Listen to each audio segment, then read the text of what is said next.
So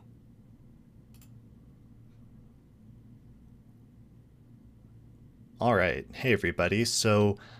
I think I'm trying this again. Let me try restarting this live stream. So today we're going to be talking about the 1986 United Astrology Conference and a documentary that was made about it at the time, which I recently re-released on my YouTube channel. So I'm going to get set up here and test the technical setup. So let me know in the live chat if everything's coming through clearly. And then once I've confirmed that, we'll go ahead and get started. So hey everybody, thanks for joining me in the live chat. I can see your comments live, and today we're going to do kind of an experiment with kind of a live audience participation and commentary, where I'm going to try to incorporate some of the commentary from the live chat as we go through and we watch this documentary about one of the biggest astrology conferences of the 1980s. All right, so everyone let me know if it's coming through clear. Looks good. All right, we've got a nice group of people joining us today. Amazing.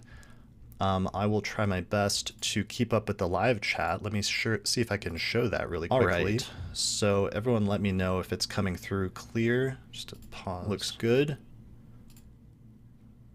Okay. So let me fix things just a little bit more. All right, I see that we've got a big audience today. That's amazing. Let me finish getting some of the technical stuff set up here, and then we'll get started. So, all right, that looks really good.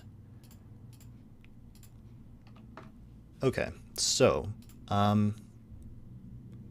let's go ahead and get oriented. So what we're going to be doing today is I'm going to watch through this documentary that was made in 1986 about the United Astrology Conference, which occurred in San Diego, California. And it was filmed by a couple of astrologers named John Steinberg and Rachelle Young Steinberg, who may or may not be joining us in the audience today for some of the commentary in the live chat. But they graciously allowed me to re-release this documentary because they had actually posted it on Vimeo back in 2014, which is almost 10 years ago now. And I know at the time, like, a lot of astrologers were really happy that they released it and really excited to see it again because it features so many prominent astrologers, because it was a really major conference at the time. And it showed a lot of astrologers at an earlier stage in their career, which was really fascinating to see right in the middle of the 1980s. There's also a number of astrologers in it that have since it's almost 40 years ago now, have since passed away. So for some of us younger astrologers, it's also nice to be able to see some astrologers whose work that we may be familiar with, like, for example, Jim Lewis, who invented or developed astrocartography. He makes an appearance several times in the documentary, which is just really cool to see in order to get a sense of his personality on video, which is kind of rare for some of us these days to see. So it's kind of exciting. Let's see. So I re-released this just a few days ago on its own. So you can watch the documentary on its own on my YouTube channel, and then today we're going to watch through the documentary together as a group and just talk about it and comment on it live. One of the reasons I wanted to do it in this format was that I was hoping that some people in the audience could help me to identify some of the people that appear in the documentary at different points that I may not recognize, since I wasn't around back then in 1986. I was only 2, since I was born in 1984. So I'm hoping we can get some help, not just identifying people, but also providing some context and commentary about the conference, if there was anybody that attended at the time, if there was anyone involved in organizations back then, or if you knew any of the astrologers that are featured in the documentary and have memories you'd like to share, positive memories that you'd like to share about them, then I'd love to hear about it in the live chat. And then this live chat will be sort of a permanent thing that people can go back and watch after this live stream is over, so that this little commentary will sort of live on, both in terms of what I say as I'm watching through it, but also in terms of what different members of the audience say as they're watching through it as well. So it's a bit of an experiment, but I think it should be a fun time. I'm trying to think if there's any other preliminaries. The only other big thing to mention is just part of the context of why this is important is because astrology conferences used to be held by individual organizations on their own or individual astrologers who would get together and organize one regionally or nationally. But the United Astrology Conference is important because it was the first time that three different astrological organizations, the three main astrological organizations in the US at the time, came together and pooled their resources in order to hold one big mega conference. So the three organizations are the International Society for Astrological Research, or ISAR, the National Council for Geocosmic Research, or the NCGR, as it's often called, and the third one is the Association for Astrological Networking, or AFAN. So AFAN recently merged with the Organization for Professional Astrologers, or Organization for Professional Astrology, OPA, but AFAN is still alive and well as now part of that other organization, OPA. So this is the first time these three organizations put a big mega conference on, and it ended up being such a success that it ended up being repeated every several years from that point forward. I think the next one was in New Orleans in 1989, but please correct me in the audience if that is mistaken. And then there were other subsequent United Astrology Conferences, or UACs, every few years after that point. It seemed like every 3 to 4 years maybe. And I remember one of my teachers, Lee Lehman, at one point mentioning that for many of the older generations of astrologers or previous generation to mine, that they would sort of like tell time based on how long it's been since the last UAC, just because they were such a regular thing for a period of time. And that was when astrologers from not just all over the country, but also sometimes all over the world would meet up at this one huge conference, which sometimes would have more than 1,000 people attending. I know the one in Denver in 2008 had more than 1,000 people. So yeah, and Rick Levine says in the audience that it was every 3 years. So that's pretty amazing, and you can see why it would be such an important community event then, happening that regularly and just bringing together people in person every 3 years for tons of lectures and workshops and social events and other things like that. So we're going to see some of that here in the video itself. All right, cool. And Rick says, United Astrology Congress that reorganized into a new structure called the United Astrology Conference. Okay, that's good to know. So the original name of it may have been United Astrology Congress. And Karen McCauley says in the audience, much of the conference organizing was done by Aquarius Workshops, a California group run by Marion March and Joan McEvers. And those two feature prominently in the documentary and were heavily involved in organizing the conference. And I believe I was told by Rachelle, who helped to make the documentary, that that's part of the tie-in of how John and her became involved because they were friends with Marion March. So Rachelle says, I got a quote from her yesterday that says, that she started to get into astrology in the late 1960s, and her and John met in 1970. And she says she guesses that astrology was destined to be part of our lives. John was friends with Marion March, and that must have been how the UAC documentary project got started. John was an experienced filmmaker, and this was an opportunity for him to make an independent documentary on a subject that interested him. Everyone was enthused about UAC and the documentary, and it was great fun. So that's part of the context going into it. And then I think Rachelle said that she helped to edit it and do some other things as well. So it was kind of like a family. I think their children were involved, and it was kind of like a family project. All right. So I'm loving the commentary and stuff so far. Why don't we go ahead and get started, and then I'll pause periodically to talk about it and incorporate some of the concepts or some of the comments, and we'll have a good time. This is going to be a long live stream because this is a 2-hour documentary and we're going to watch the entire thing. So it's going to be kind of a long thing. Feel free to come in and out. I'll probably take some breaks at certain points and like pause it later on. Yeah, but it's supposed to be kind of like a long community thing to like watch this together and to comment on it. So I think that'll be okay. All right. So here we go.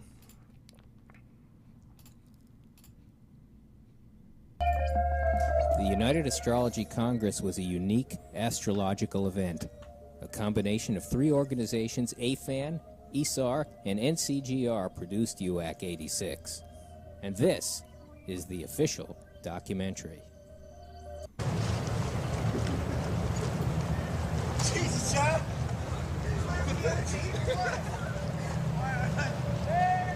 The moon is in Aquarius, and the convention has not yet started.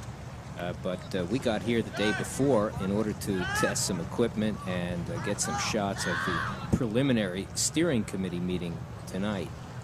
But meanwhile, here's a shot of what it's like at the Bahia Hotel in San Diego. Quite a locale for the first United Astrology Convention, otherwise known as UAC 86. We're here for about 6 days to do a documentary about this convention, where some of the real notables in the world of astrology are expected, along with over 1,000 other folks who are all coming here to exchange information and engage in astrological talk at various degrees of complexity. So, once again, this is the Bahia Hotel in San Diego, and I hope you all enjoy yourselves. We're all coming here to exchange information and engage in astrological talk at various degrees of complexity. Hold on just a second. All right. So John mentioned there that there were a lot of attendees, and elsewhere I read that the conference had over 110 lecturers, over 110 astrologers speaking and giving different lectures and workshops from 11 different countries. So that's one of the things that makes UAC kind of unique, is that it has just such a huge amount of astrologers, not just speaking, but also attending. And also it's a little bit more international than most American conferences, basically, which tend to be either regional conferences or tend to be ones held by national organizations that tend to be more orientated primarily towards Americans. And while that's still the case with UAC, there seems like there's always been an effort to make it a little bit more international than other conferences that are similar.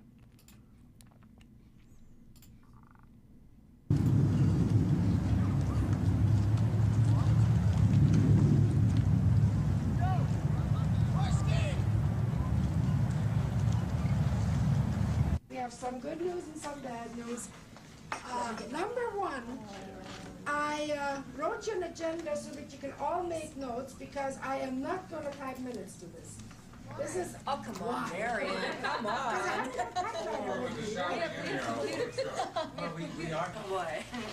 Okay, this is Marion March, affectionately known as the head honcho.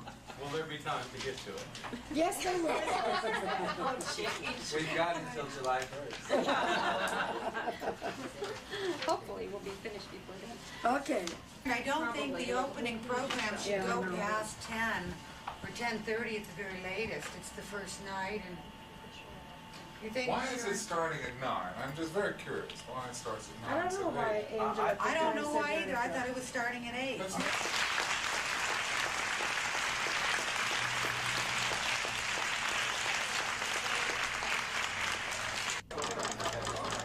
Yeah, it looks like they have the last degrees of Virgo rising.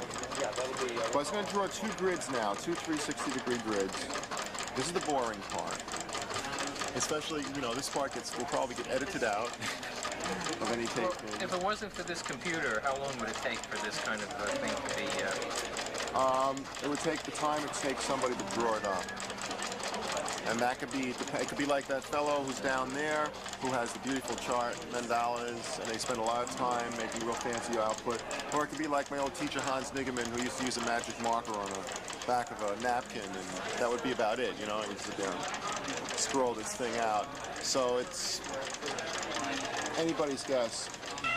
Mandalas, and they spend a lot of time making real fancy output. Or it could be like my old teacher, Hans Nigemann, who used to use a magic marker on the back of a...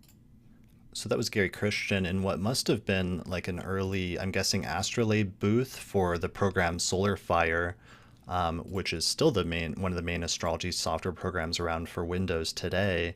I'm assuming that because he runs Astrolabe and SolarFire now, so that must have been an early SolarFire booth, in an early version of the program. And it's really cool seeing that painfully slow dot matrix printer. Always cracks me up, just how slow the chart was printing. And of course, John asks him, how long would this take somebody to do by hand? And Gary's kind of like, well, who's to say? But in reality, like, some of the astrologers were so good at doing charts by hand at that point that they might have been able to do it faster than the printer could print them up.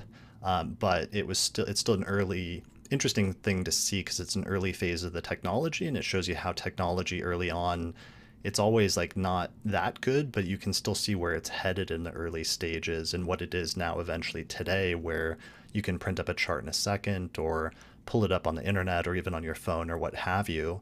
So it's really funny seeing that, though, and seeing like the early phases of the technology in 1986 and just where it was headed.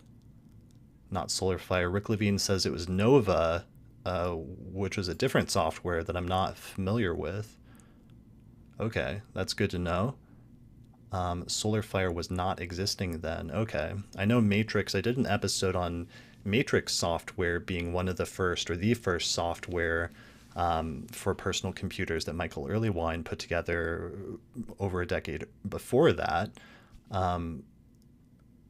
And Karen and Rick in the live chat are telling me that Gary's a Uranian astrologer, of course. He's well known for that. And Rick says that Nova was written in Pascal by Rob Hand. So this was back when Rob Hand was involved actually in making computer programs.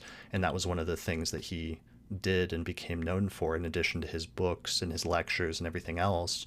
And we'll see him at several points during the course of this documentary.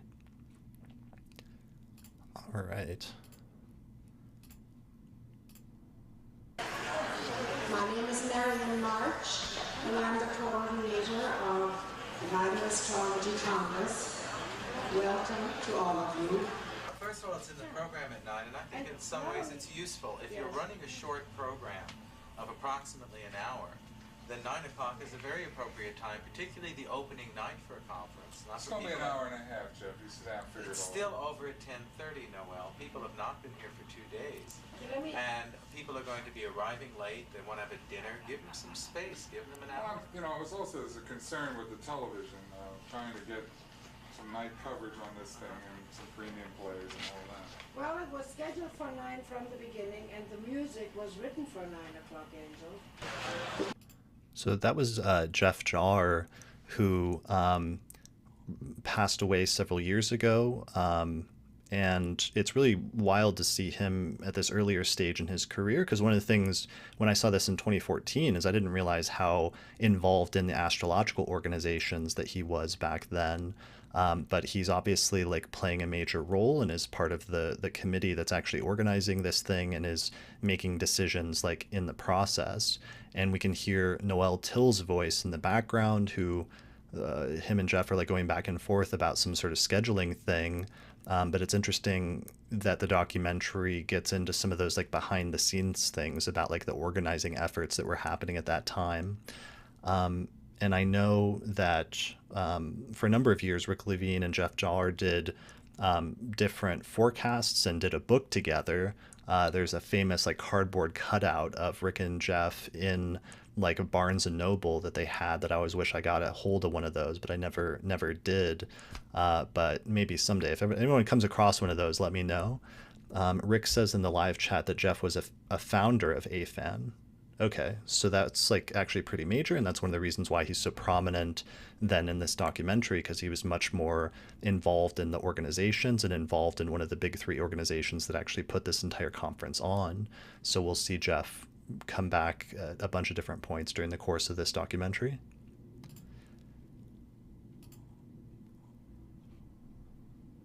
Beautiful music you just heard, by the way. Our horoscope read 21 Capricorn rising, with Jupiter and the Moon in Pisces in the 2nd house, Sun in Cancer in the 6th, Mercury and Venus in Leo in the 7th, Scorpio, Pluto and Scorpio in the 9th, Saturn and Uranus and Sag in the 11th, and Neptune and Mars in Capricorn in the 12th. Thank you very much. But I do think that we... Was she reading like the inception chart for the conference? Is that what that was? I actually don't have the dates written down for the conference. Does anybody know what the dates were for UAC 1986? I think that would actually be really good information to know. And it would actually be really interesting to see if we had the inception chart for that, the date and the time, to see like what they were shooting for like the opening chart of the conference. That's always an interesting debate when that happens. I remember for the it sounds like back in 2008 when they were preparing for the United Astrology Conference that happened in Denver. A couple years earlier, when I was a student at Kepler College, I remember Dennis Harness was like one of the organizers, and they were having different like debates about what the best inception chart should be for the conference. And one of the issues is that there's so many different astrologers involved, and there's so many different approaches to astrology that you've actually got to try to match up, you know, like the modern Western astrologers, or in later years at UAC, there was a Vedic astrology track. And so people were using Indian astrology, and you had to take that into account in terms of what they were shooting for certain types of elections. And it was interesting seeing them try to find something that would fit or be acceptable from a number of different astrological approaches. And sometimes that's difficult when you get a bunch of astrologers in a room and try to get them on the same page about picking a chart to do something. It can be a little tricky, but it's interesting possibly seeing like an early glimpse of that here. As astrologers, have a very special relationship to the universe. And as such, I would ask you to join forces in a moment of silent meditation to give thanks for our awareness of our oneness with the universe. Marion comes out, we go through the whole orientation, representatives of all the groups. We all say our things. That'll take us to 9:45 at the very latest. And it is very important to understand that UAC is designed like no other conference. It's a very Aquarian event, both in the best and the worst senses of the word. And the maddening aspects of Aquarius are certainly present as well. I take ultimate responsibility for the misspellings, the lack of page numbers. I suggest you number the pages yourself. Take a little pen and then do it. If you all start on the first page, and we can agree. Okay, please help me. Just put a 1 there.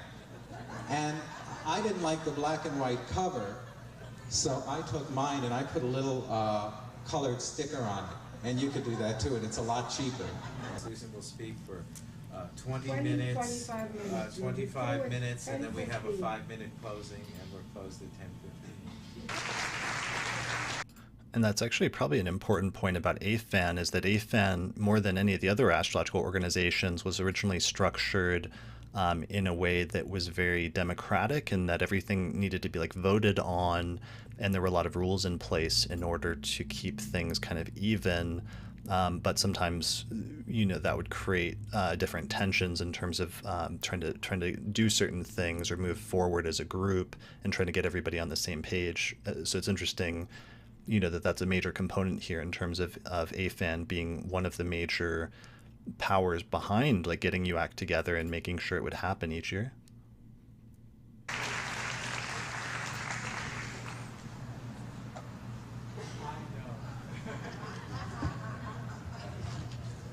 Listen, even for Leo rising, that was a very long entrance. And I just wanted to mention in the live chat, somebody said that 500 astrologers were expected to show up, but then 1,300 showed up. So that's a huge turnout for this first like major conference between 3 different organizations. So that's pretty huge and pretty striking in terms of the history as well. And in terms of just how many people were actually there at this event and how successful it was, and then why it would have subsequently been repeated then every 3 years. So, it's a pleasure to be here with you, to see you all here. Who is that astrologer, by the way, in red that just opened the conference? I actually don't recognize her. I don't know her name. If anybody does in the live chat, I'd appreciate it letting me know.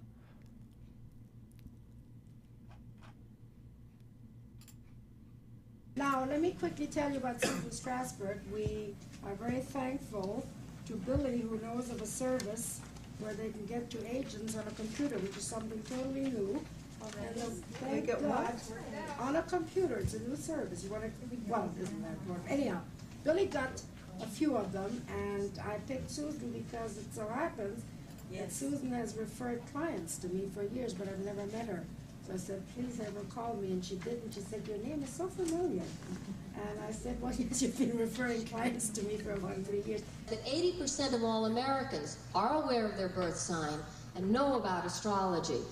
She immediately told me that she needs a room with a view on the water because she has her moon in Pisces, which Roxana got for her. So I think we're all set with her. She should used to being disappointed.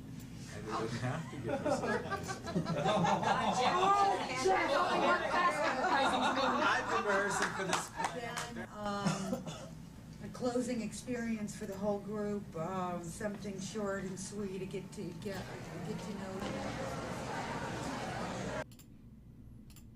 you. Rachelle Steinberg, who's now in the live chat, thanks for joining us, I think is saying that the woman in red that opened the conference is Susan Strasberg, the actress. So I'm not familiar with her, but yeah, I'd love more information on her because I know she shows up at a few points during the course of this.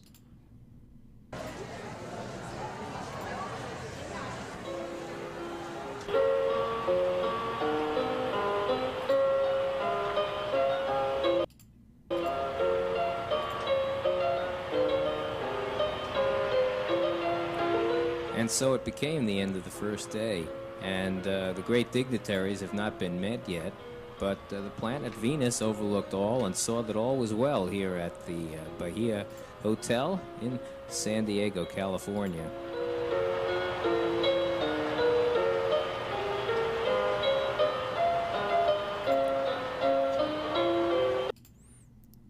Okay, so Nick Digenbest says that Susan Strasberg is the daughter of Lee Strasberg, the famous acting coach, and she was close to Marilyn Monroe.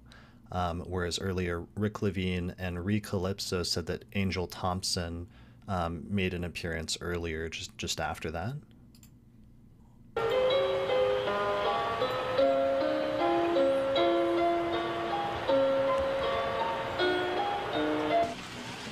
The next morning, we went out to one of the spacious gardens at the Bahia to cover the official opening of the convention.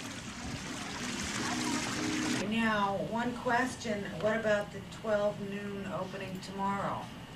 Is it important that we have it? We have someone to do it? Will anyone show up? Okay, so that's Angel Thompson, right, with the headband? Of course, we have to have it. That's our official opening. That's the official Did opening. anybody look at that chart? I'd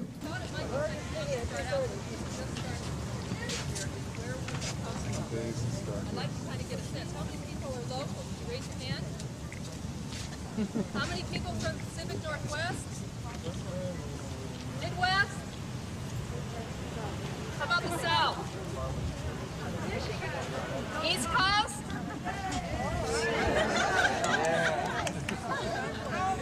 How about Canada? How many Canadians? Group over here. Anyone from further? Yes. Where are you from? Australia. Australia. South Africa. Where else? Brazil. Right here.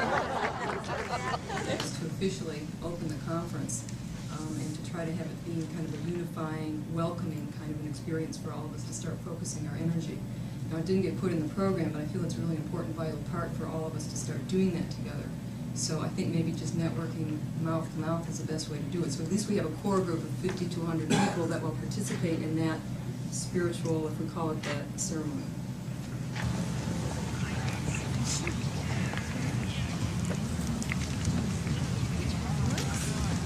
Notice of where your place is relative to this circle. West, east, north, and the south. And let's each take about a minute just to breathe deeply, to get more in touch with yourself, to get more in touch with the earth that you're sitting upon.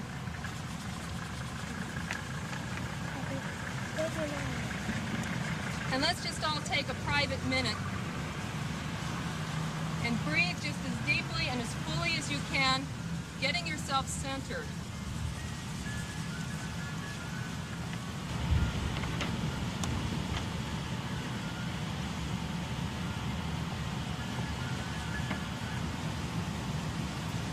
And now, if you will, focus your attention on the point between your eyebrows. The yogis call this the ajna center, or the third eye.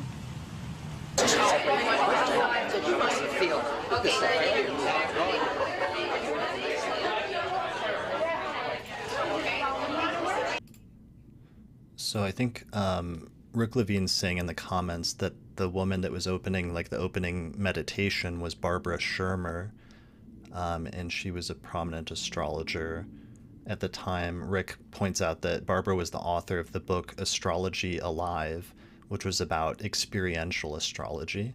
So that makes sense in terms of her opening the conference at that point with that, I think, what seemed like some sort of like opening meditation. Isn't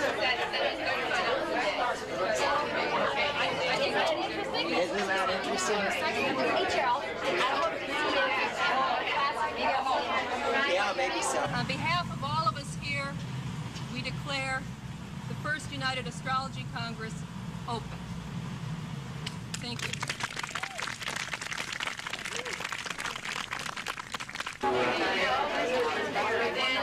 Are there many events in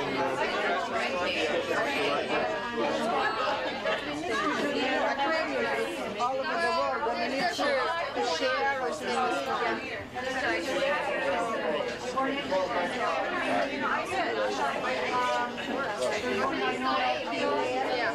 I'm from São Paulo, Brazil. You are from Brazil? Flew all, yes, long way, and we came exactly for this conference. Just for this.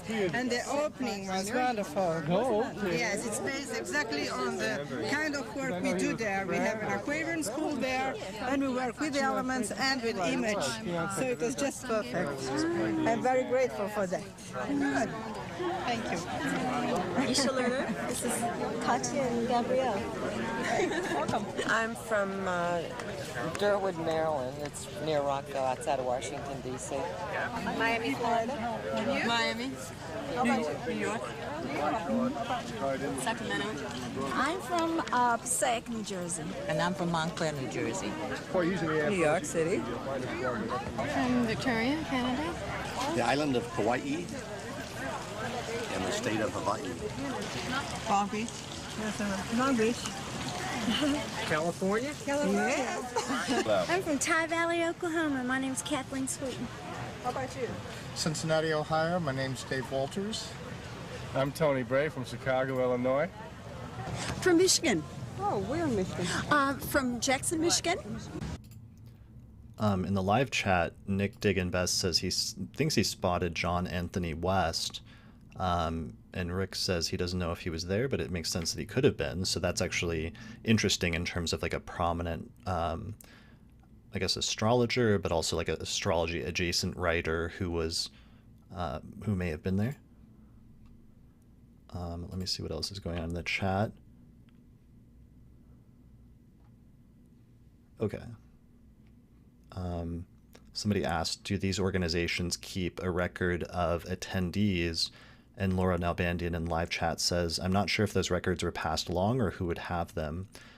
It's possible that one or more of the organizations would have the info if they kept it such a long time ago.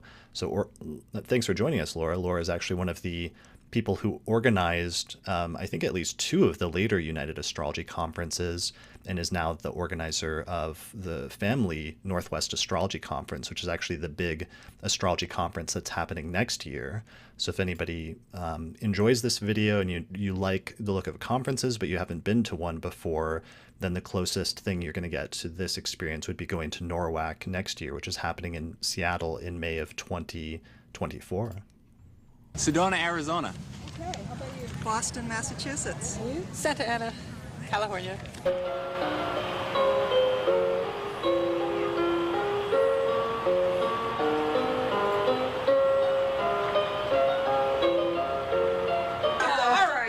I didn't get a letter. In the letter that Lillian wrote was a line that said, please be sure to attend our faculty, our faculty party at 5:30. The only thing is, at that time it said on the Bahia Bell. In the meantime, it's changed to the Del Mar room.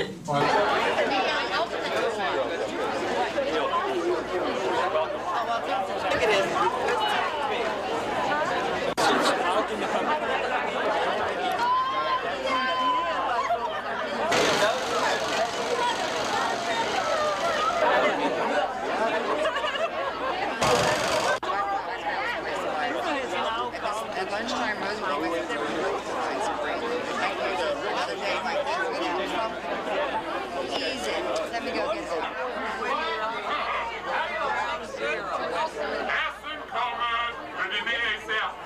Faculty, please enter the doors and eat. You can take your truck in there, Big Lil. Hi. There's Noel Till, and his like big booming voice comes in off camera.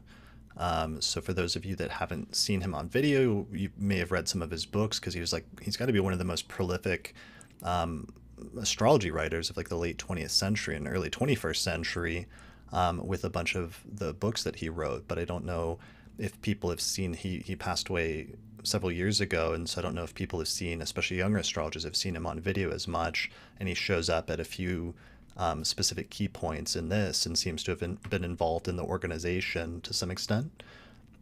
So Laura mentions in the live chat that she organized UAC 2001 and 2018. 2018 was the last UAC that we've had so far, which was in Chicago, which is a really great conference.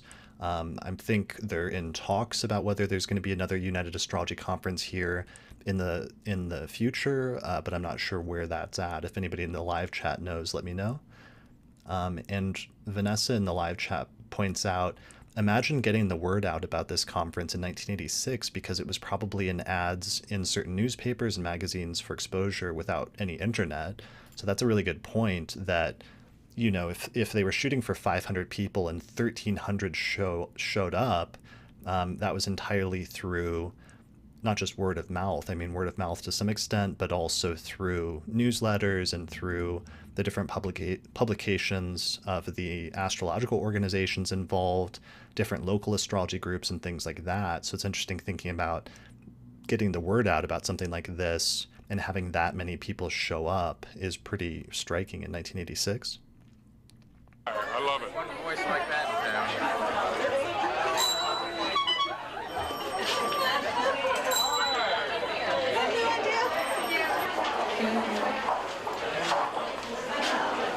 Sun, Gemini, Uranus rising, stellium in the 11th house in Taurus. What is my sun, moon, and ascendant? My sun is in Capricorn, my moon is in Scorpio, and my ascendant is Taurus. That was Edith Hathaway, I believe, who now is a Vedic astrologer and has written books on Vedic astrology since that time. Laura corrects it and says she organized 2002 UAC, not 2001, and that the astrological organizations are currently looking into doing the next UAC possibly in 2026. So that's kind of exciting news, and that's really good to know. Oh, my sun sign is Scorpio in the 5th, Cancer rising, and a Virgo moon. And are you going to be doing a lecture? Yes, I will be. I'll be lecturing on 50 ways to meet your lover. Double Virgo. Does anybody know who that was? The woman that just said she was lecturing on 50 ways to meet your lover? If you know in the live chat, let me know. I don't know if Mountain Astrologer, I think Mountain Astrologer started in 1987, I want to say. So even if it was around at that point, it was probably still getting going. I'm pretty sure it had Saturn in Sagittarius, so that's why I'm thinking 1987, but I could be off. Another commenter says that they saw ads for the 1989 UAC in American Astrology Magazine, so that's another publication. There were perhaps, obviously a lot more print publications around to help get the word out about things back then. Yeah, somebody, Nick or somebody, could you look up the date of the founding of the Mountain Astrologer and let me know? I think it was after this, but I could be mistaken. An Aries moon, cardinal, grand cross, and angular houses, the day never stops. Sometimes the night doesn't either, so there. Sun sign is Libra, moon sign is Scorpio, and Leo rising. Oh, I'm an Aries sun, a Scorpio rising, and the moon in Gemini in the 7th house. Alan Oken best dressed at this conference. I'm going to put that out there right now. It's a tough competition, but we'll have to do some sort of ranking at this. But that was definitely like one of the most amazing 80s outfits that I saw so far in this documentary, and I'm really glad they caught that shot of him. My sun is in Stradivarius. And your moon is over Miami? And my moon is in Miami. That's right. Over Miami. Thank you. Tell him your name. In the live chats, somebody, Recalypso says that it was Laura Desjardins who mentioned the 50 Ways to Meet Your Lover lecture earlier. Nick points out that the Mountain Astrologer was established November 24th, 1987. So UAC would have happened before TMA even existed in terms of getting the word out, although there were a number of other astrology magazines and publications at that point. Yeah, and Rick confirms that it was Laura Desjardins that I was asking about earlier. All right, good to know. And Laura mentions that Roxana Muse made an appearance right when Alan Oken, or right around the same time that Alan Oken did. And Roxana Muse, one of the most notable things that she actually introduced was that she was the one that first introduced the concept of shadow periods. Or at least she helped to popularize the concept starting in the 1980s when she would print out these like bookmarks that showed the shadow points or shadow periods. And it was largely due to her and her popularization of that technique that it's sort of become commonplace nowadays when talking about the shadow period of Mercury retrogrades, which is like the pre-retrograde shadow period or the post-retrograde shadow period. Some of the language has changed a little bit compared to what she used in the 1980s, but I think we'll see her a few more times in this episode, and that was one of the cool things I always try to give her credit for, was that promotion and popularization of that concept, which I think is a really useful technique. My name is Roger Elliott. What sign you born under? I am a mother's boy. I was born under Cancer. Well, my sun is Capricorn, my moon is Libra, conjunct Neptune, and my ascendant is Sagittarius. And here at UAC conference, and I'm going to be doing a lecture on Neptune. Who's this woman that says she's giving a lecture on Neptune? She has like a slight, almost like Texan accent I'm detecting. And if anybody knows her name, I'd appreciate letting me know. Saints and sinners and lovers. I'm a Scorpio, doing my imitation of the water bear, or the next best thing. That was Philip Sedgwick, who was a staple at Northwest Astrology Conferences for many years after that for being the MC, and he would do like a comedy routine during one of the weeknights or weekend nights, which was always really funny. So it's cool seeing him here at this stage in his career earlier on. Laura mentions that Roxana Muse started the Southwest Astrology Conference. Okay, so she was also a conference organizer and is involved in organizing conferences back then. Rick mentions that Roger Elliott from the UK appeared. He was the guy with the British accent. Recalypso says that it's Tony Glover was the person who was giving a lecture, the woman giving a lecture on Neptune that I was asking about earlier. And Laura says that Tony Glover actually eventually married Philip Sedgwick, so that's interesting. And then this is Barbara Shermer again, who's, I think that's on the screen right now. Gemini, Sun conjunct Uranus, with a moon in Taurus and a Capricorn rising. My sun is conjunct the ascendant, and I have a balsamic moon. And that's what's happening in this. That was Erin Sullivan, who has written a bunch of books. She's actually a very prolific author, and Erin Sullivan was actually the editor of the Penguin Arcana, this amazing astrology series in the 1980s and 1990s. and that published a number of books. I think it published the first version of Jeffrey Cornelius's book, The Moment of Astrology, and one of the books that she later published in 1997, or helped get published, was her friend Jem Lewis's book, The Psychology of Astrocartography, which they were able to sign an agreement to get published before he passed away in 1995. And then Erin was able to help see that through to publication with the help of Ken Irving. So that's cool seeing Erin Sullivan. I sent her an email inviting her to join us today in the live chat if she wanted to. So she shows up at some point. If you're here, Erin, let me know. This room tonight. All of you, whether you know it or not, are the best astrologers in the world. That's why you're here. That's why you were invited, because you are the best. Basically. And somebody in the live chat says, Willow Whisperer says, I don't know if somebody mentioned this already, but I believe the chart they mentioned at the beginning was June 27th, 1986. And Karen McCulley confirms that the dates for UAC was June 26th through July 1st, 1986.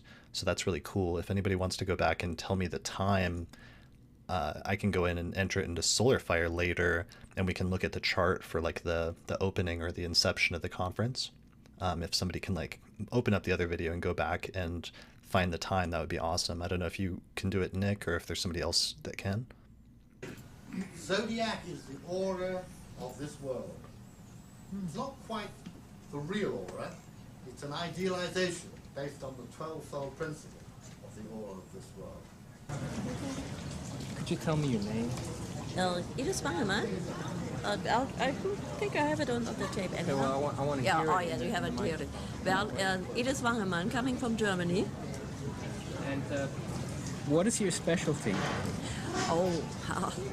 Research work, and just to clean astrology knowledge from all those suspicious things, you know. The clear old astrology, and the research is going back very far back. And I do think that astrology as knowledge is much older than we got the symbols and from the Egyptian, and they refound it, because those symbols of astrology are much more older, because I found those signs in the physical body of human beings. The Aries, the Taurus, is shown in the body and in the cells of human beings. Those pictures done now in research work for health, they show that those symbols are in the body. I have some. What was the name of that? I think she was a German astrologer that was speaking just now. It was interesting that she mentioned that some of the symbols for astrology came from the Egyptians. That's actually true. I did an episode on ancient Egyptian astrology earlier this year on the podcast, and one of the things we talked about was how some of the symbols for the signs of the zodiac are actually derived from Egyptian hieroglyphics, like especially the symbol for Libra, I think, was the symbol of the setting sun. So that's kind of cool that she mentioned that. I didn't fully catch her name. I think she said Edith Windengarden. If anybody knows in the live chat, let me know. Heterodox views. I do sidereal astrology, but I don't use signs in either tropical or sidereal framework because I think it's an oversimplification, and it may be good for getting some people interested in astrology. However, it's such an oversimplification that in the long run it will cause damage to serious astrology. My son's sign. In the live chat, Karen McCulley says that the woman previous to this, her name was Edith Wangerman. So that's cool. And then I don't know if this guy who was on the screen just a second ago was a speaker or if he was just an attendee, but it was interesting hearing him talk about the difference between the tropical and sidereal zodiac. And I remember at one point Rob Hand told me that like that was the big debate when he was coming up in like the 60s and 70s and 80s, was sometimes the tropical versus sidereal zodiac issue, because there was a much stronger contingent or at least different contingent of sidereal astrologers at the time that were led by Cyril Fagan and then some of the people that followed his work or associated with his school. So it's interesting hearing a little bit of that from this guy. If anybody knows his name, let me know. Is Scorpio, my moon sign is Pisces, and my ascendant is Capricorn. And something about myself through my chart. I'm very individualistic. The reason I'm saying that is this for an audience that's going to understand astrology, possibly? Okay, because I have Uranus exactly partile square my ascendant. So it's and it's in a T-square. It's a focal planet of a T-square, and in a grand trine, both. So it's a very strong planet in my chart, which makes one different than the rest. It's as if you walk to a different drummer. How long have you been studying astrology? Oh, wow. Was that Joseph Crane? So the guy I was asking about earlier, Donna in the live chat says that was Joseph Crane. That's really funny if that was. I didn't recognize him because he's so much younger in the video, but that's really interesting if that was Joseph Crane. He later wrote a book on ancient astrology titled, I can't think of the name, I think it was titled like The Hellenistic Legacy, I think was the name, as well as a smaller monograph. And he also did a later book on the, what was it, early Renaissance or late medieval author on Dante, basically. And I think it was Allusions in Dante's Inferno to Astrology. A little more than 40 years. But the astrology I got from my husband, and he was much more older than mine, and therefore it's a very, very old thing. And he was a student from old astrologers, ancient astrologers, and you know it's going from one to the other like a family, but a family by soul and by spirit. I propose a terminological shift that signs should be reserved for 30-degree wedges and constellations should be used for stellar images. Okay, so here's our first appearance of Rob Hand, and one of the things I love about seeing Rob Hand in this, because Rob Hand is definitely one of the leading astrologers, because he wrote Planets in Transit in the 1970s, which was like this comprehensive manual for understanding what each transit means that became like that book that every astrologer had to have in their library. He also wrote Planets in Composite and a number of other very influential books in the 1970s and 80s. Anyways, one of the things that's funny about seeing Rob Hand in this documentary is that he's not around as much. He's not as active doing videos over the past decade or so, but in this video, all of his like mannerisms that all of his mannerisms and like hand movements are the same and are very like characteristic like Rob hand movements, and I love them so much because they're so quirky and so interesting, but just it's like his signature moves. So just there we could see he was talking about the tropical sidereal issue, and he's like having this discussion with somebody. So, you know, to the extent that sometimes it's like maybe house division is debated more nowadays, there may have been more debates about like tropical and sidereal stuff at this time frame in the 1980s. All way off where they were because they're No, she's talking about vertically, not horizontally. Well, that is to say, since the precession of the equinoxes was discovered by Hipparchus, they've all moved a great deal. Right. May I suggest that it would probably simplify matters enormously if Western astrologers stopped referring to the sign Aries as Aries and referred to it as sign 1, followed by sign 2, as we do with houses. I like what you say. I like what you say. And I believe... And that's actually something I've heard Rob say in later years as well. So it's interesting hearing him make that suggestion early on, that part of the issue with the tropical sidereal zodiac controversy, he says, is that we call the tropical signs and the sidereal signs the same thing, that we call Aries in each system instead of coming up with like different names to refer to the constellations versus the tropical signs. So that's an interesting like suggestion that he's always made about how to reconcile that issue, is to differentiate them a little bit more to make it clear that astrologers are like recognizing that there's a difference between those two reference points.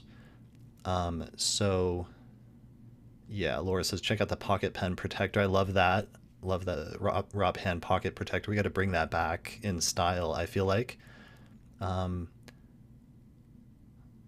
Yeah, Nicholas posted out that Rob or people running his account posted today on Facebook, so he's still active doing consultations and workshops, so that's really good.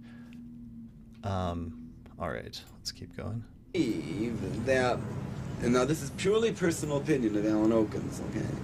But one of the things which inhibits that is the tremendous amount of egotism that's extant, where it's, you know, astrology is seen as a business, which for a lot of people it is, and there's nothing wrong in business. I mean, we live in America, you know. But it's seen primarily as a business, and who is going to get top billing at this or that event, and, you know, who's on first and what's on second, and this whole type of thing. I mean, someone came up to me today, an astrologer, and said, "Oh, you look so different." And she said, "You look very well," which is always very nice to hear, especially when your personality is a bit vain like mine is.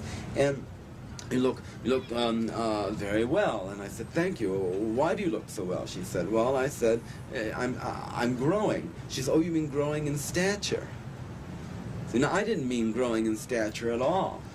I meant growing as a being. And if that contributes to being healthy, which it does, and I feel healthy, that's great. But you see, that kind of a theme is very common here, growing in stature, right? Rather than growing in love, rather than growing in a selflessness, which takes form through a self-focusedness. And once that selfness is secure, then a selflessness may manifest, and service can be done to each other. And until we recognize that there's no need to stomp on each other, there's no need to be competitive with each other to the extent where we forget that competition is a vehicle for unity, and we just take competition as competition, then a lot of the wonderful ideals will not be realized. And I think having Scorpio rising with Pluto trining the Sun and an 8th house Mars helps me to realize one thing, that we're all going to die. And that death is going to come relatively soon. I mean, you know, 30 years, 40 years, 10 years, 50 years, 60 years for some of the young ones. That's very soon, you know. So what is the big deal? You know, what's the big urgency of having statues made in your honor? I mean, I don't understand that at all. Instead, if we could work towards contributing collectively to the collective wholeness of our humanity, then that is a legacy. And I would like to help contribute towards that in my work, if I can, that concept at least. So that was Alan Oken. Alan Oken having a little bit more muted dress on the second day, or whatever day this was recorded on. Still stylish, still liking the style. Definitely liked the first, the yellow one, better. But Alan had more of a sort of spiritual or esoteric orientation towards astrology. He famously wrote a very major astrological text. It was actually one of my first two astrology books. It was Alan Oken's Complete Guide to Astrology, and Alan incorporated a lot of stuff from the Theosophists. He was very influenced by Theosophy throughout his work, including the work of like Alice Bailey and other Theosophists like her, or other earlier ones. So you can hear him talking about his more like spiritual philosophy and orientation here, coming from that standpoint and that perspective. And Alan, I actually did an interview with him several years ago before he passed away about his life and work.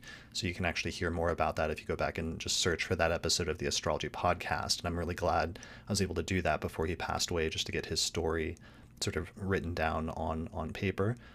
One thing curious is interesting is like he's a Scorpio rising. He's one of the more like open Scorpio risings about sharing his chart. And I always thought that was interesting compared to sometimes other Scorpio risings are not as open about sharing their chart. That's not like 100%, but it was always interesting to me that he was very open about it. Work towards contributing collectively to the collective wholeness of our humanity, then that is a legacy. And I would like to help contribute towards that in my work, if I can, that concept at least. I am a metaphysical astrologer from Cleveland, Ohio. I have my sun in Scorpio, my moon in Cancer, and I'm a Gemini rising. When I call myself a metaphysical astrologer, because I've kind of believed that the age that astrology is going into is not really scientific. I believe it's the age of blending the science with the arts. And if we don't reach this point in time and space where we bring these two great sciences together, the arts and the sciences, then I feel that we're going to miss the whole mission of the Aquarius age. So one of the things I feel that I do is I kind of expound on the theories of metaphysics and its relationship to astrology. Some people claim that I'm a purist, and that means that I am purely an astrologer. I don't have any other art forms. I'm not a psychologist. I have no degrees. My degree is in the School of Hard Knocks in astrology. I started with an A to Z horoscope maker, and in a closet in Atlantic City, New Jersey, and fell in love with it, found out astrology worked, started to manipulate it and have misused it, and then found out the dangers of misuse. And through the years and being burnt a few times, I've started to use it more metaphysically, and I find that it's now helping my life. I believe in cycles, I believe in transits, I believe in progressions, I believe in all of the traditional things of astrology, but I'm not sure that I believe in the traditional forms that they delineate with. So I also feel that one of my missions is to make sure that the books are rewritten and people start to look at astrology in a more humanistic and a more metaphysical approach. That was Buzz Myers, and he was a little bit before my time. He passed away in the year 2000. I'm not sure how old he was here. Actually, let me check. I just pulled it up. He was born in 1941. So that's one of the really cool things about this documentary, is being able to see astrologers who may have passed away prior to the advent of like YouTube and other stuff like that, where video is so ubiquitous these days, or camera phones and stuff like that, and to connect with like a bit of the personality of some of these people when they were in their prime. So it looks like we did get the data. So Nick was able to get the data together, and okay, so it's June 27th, 1986, starting we think at 9 p.m. in San Diego, California, and Laura says she thinks that's right. If anyone's able to confirm that, let me know, but let me go ahead and put that chart up on the screen so we can look at the chart for the opening. Okay, so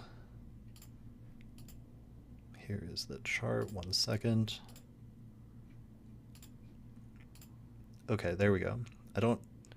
So I think this is speculative. I don't know if this is true for sure, the chart, but if this is the correct chart, because I almost would have expected, that's so late at night. I mean, I know openings happen sometimes pretty late, especially if people are trying to meet an election. So if this chart is the correct chart, we have Capricorn rising, 22 Capricorn rising. Mars is right on the ascendant at 20 Capricorn.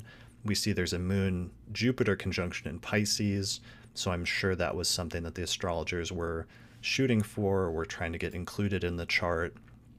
And in fact, here, if the moon's at like 25 Pisces and Jupiter's at 22 Pisces, then that means earlier in the day, when some of the events and stuff were already happening, or people were showing up, the moon was like applying to conjunction with Jupiter and Pisces most of the day. We see Venus is in Leo. I should actually recalculate this using quadrant houses. Give me 1 second so we can see what they would have been shooting for, what they would have looked at it. Okay, I'm going to put it in Placidus. There we go. It's going to look a little bit different. So there we go. So there's the chart.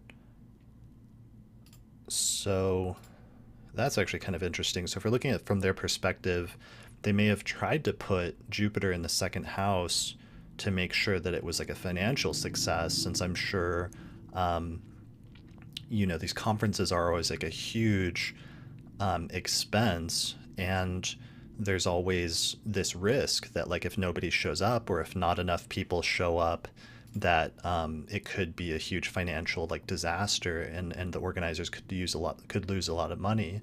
So I know that's a consideration sometimes from an organizational standpoint, is making sure that the financials of the inception chart look good. All right, so we see Capricorn rising, Mars is on the ascendant. We see Mercury and Venus and Leo in the 7th house. What else is prominent? Pluto is a little bit prominent. It's up there in Scorpio, just past the midheaven on the 9th house side. I don't know if that was deliberate or not. I mean, I know if this was like more of an evolutionary astrology conference, that probably would be more deliberate, putting Pluto in a very prominent place in the chart. We see Uranus in the 11th house there in Sagittarius at 19 degrees of Sagittarius, and Saturn is at 4 degrees of Sagittarius, up in the 10th house, but pretty close to the Placidus 11th house cusp. The Sun is in Cancer over in the 6th house. The South Node is in Libra in the 9th quadrant house, and we see Chiron over there in the 5th house. So that's pretty cool. I don't know if anybody else is noticing anything else about the chart that is relevant. The video stated the 26th with the meeting. There was a discussion about the time. Okay, so everyone's discussing the chart and whether it was like the chart for the first day or if it was just for the opening.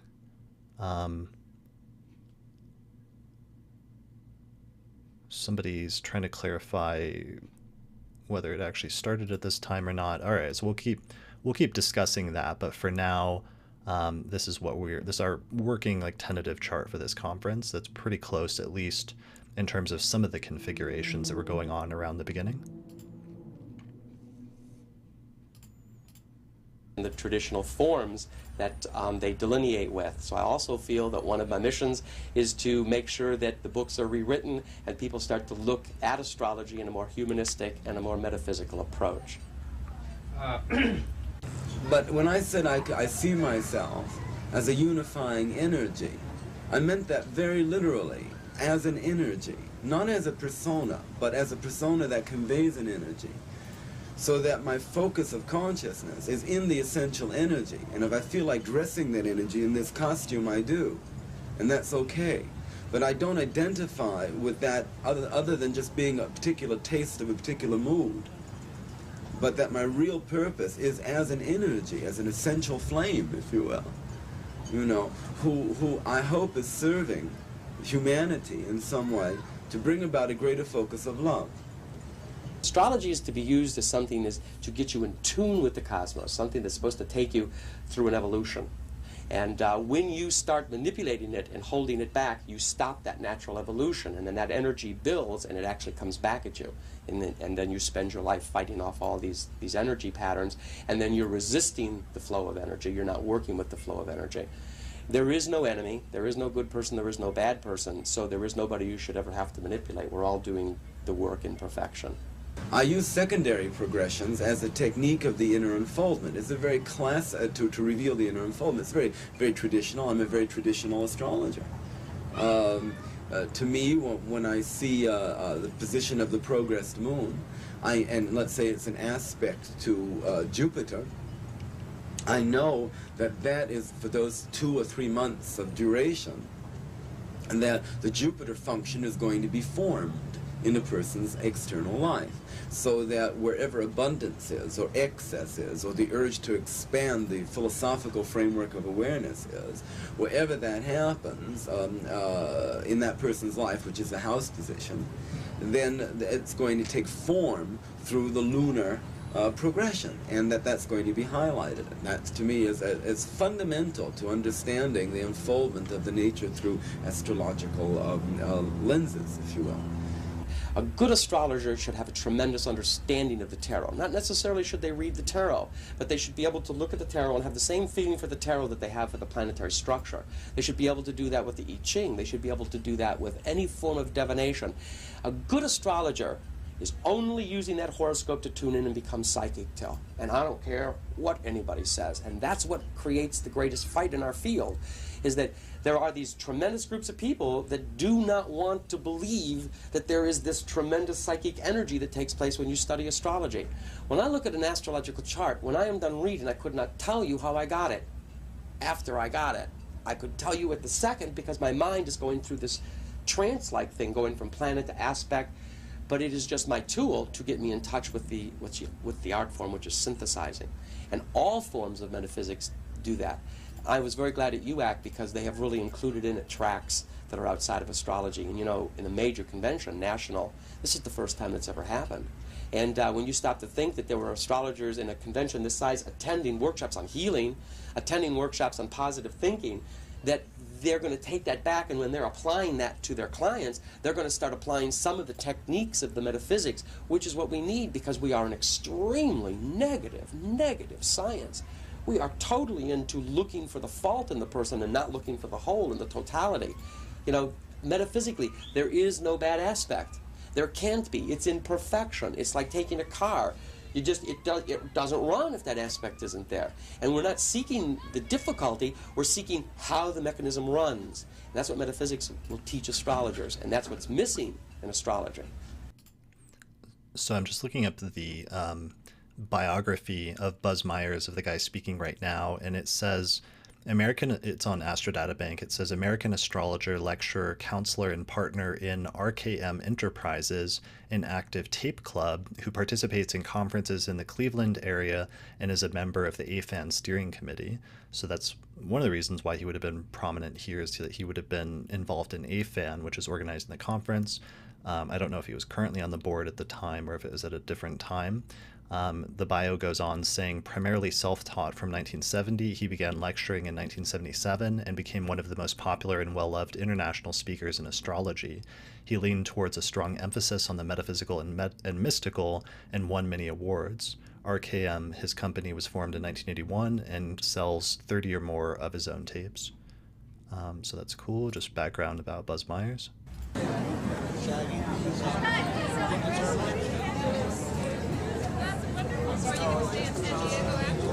I'm Lillian Trevi from Forked River. We're very impressed with the conference, the way it's being run, the way it's set up, the lecturers, the information that you've given us, and the Bahia? I have to get the pronunciation right. The Bahia Hotel is just marvelous. Hi, Linda Lutzai, Sun in Pisces, Moon in Taurus. Hi, Joe Stott, Sun in Leo, Moon in Sagittarius. Cindy Saul, Sun in Libra, Moon in Gemini. Thank you. My name is Joan McEvers. I'm a double Aquarius with a Moon in Leo. Sun in the first house. So that was Joan McEvers, who, together with Marion March, wrote a famous book series called The Only Way to Learn Astrology series, which had like several different volumes. But it was a pretty popular intro to astrology series that tried to teach you just about everything, and it taught a bunch of different stuff in astrology and was very popular. So she's somewhat prominent in this video. I think this documentary, partially because as like a business partner with Marion March, who was a major organizer, I assume she would have been playing some role in helping to organize things a little bit. But it's cool seeing her in this documentary several times.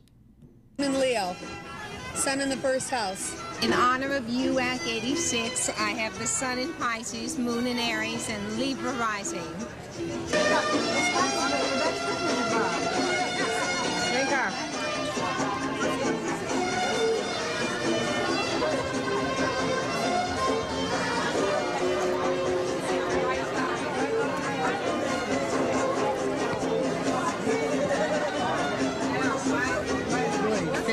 Repetiu mais dois.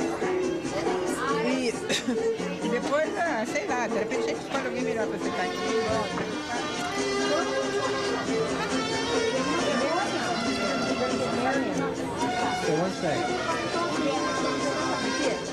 De chegar lá e falar, não quero mais sentar aqui, o que eu falo?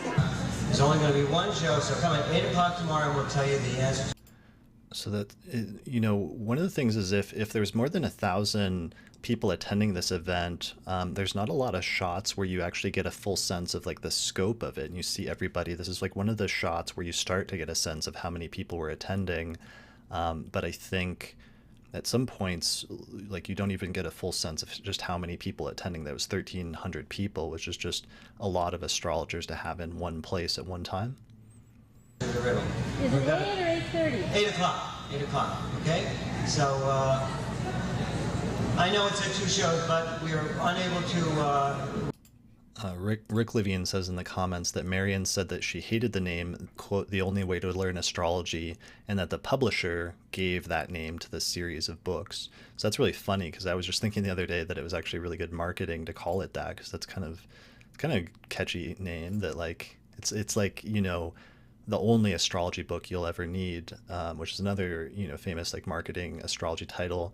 Famously not true, not typically the only astrology book you'll ever need, but still a good marketing title from that standpoint. And then Michael Luton has appeared here for the first time with his like really glorious chest hair. I'm really impressed by that. I wish I could grow mine as impressively as his, but Michael shows up several different times in the documentary because he organized a major play at UAC that involved a number of different astrologers, and this actually became a pretty common mainstay where that was one of Michael's things, is that he would organize plays at many of these conferences. I think especially at UAC, because I know there was a few UACs that I saw, but even at some other conferences, he would organize a play that a number of astrologers would be involved in. So we'll see little glimpses from time to time of that play as we watch through this. We're going to have to just condense the evening and make it one show. But we're going to do all the dirty stuff that we were going to do in the second show. We'll do it in the first show. Okay, so there's gonna be a healing here tonight.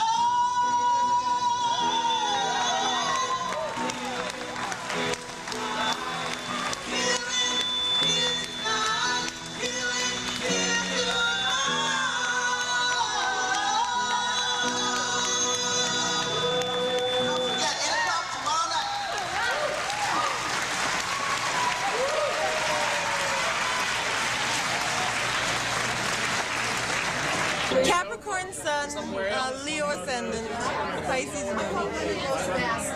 Okay. I'm from Alberta, Canada too, Edmonton, and my name is Judy Powell. Leo Sun, Sag Moon, and Virgo Ascendant. Cancer, I think I'll have another drink. Alright. Pisces Moon. I'm from Argentina originally. Now I'm living in France. Okay, what's your sun sign? Libra. My moon sign is in Libra. My sun sign is in Cancer, and I'm a Leo ascendant. Hi, Jim. Hello, how are you doing? Fine, how are you? Enjoying this our little shindig here? The shindig? Well, yeah, except that it's been crashed by everybody except the foreigners. Yeah, right. Sie sind nur als Zuhörer? Als Zuhörer, und ich habe meine kleinen Taschencomputer mit, vielleicht verkaufe ich immer einen. Haben Sie oben eine Trätsche? Nee, ich habe keinen Stand gemacht. Nein? Aber vielleicht stelle ich mich da noch hin, ich weiß nicht. Ja, wir haben, do we still have a table upstairs? Do we have any empty space upstairs? I might say.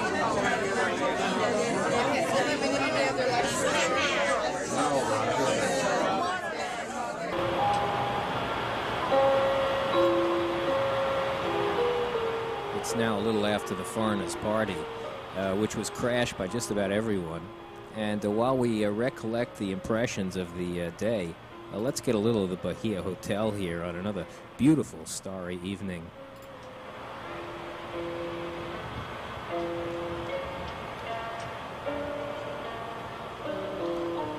Actually, the balmy weather has loosened everyone up, and the astrology talk is rampant, but much deeper than the usual back-page newspaper columns. At any rate, I figured I'd let the camera run here and give you an idea of this beautiful place.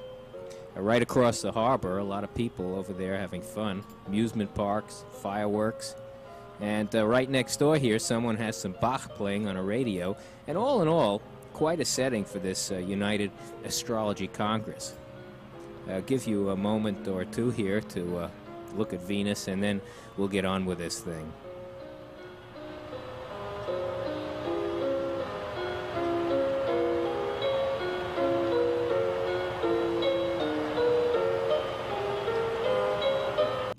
Okay, that's really interesting because that's Venus setting, which is actually very close to what was happening in the chart we were looking at earlier.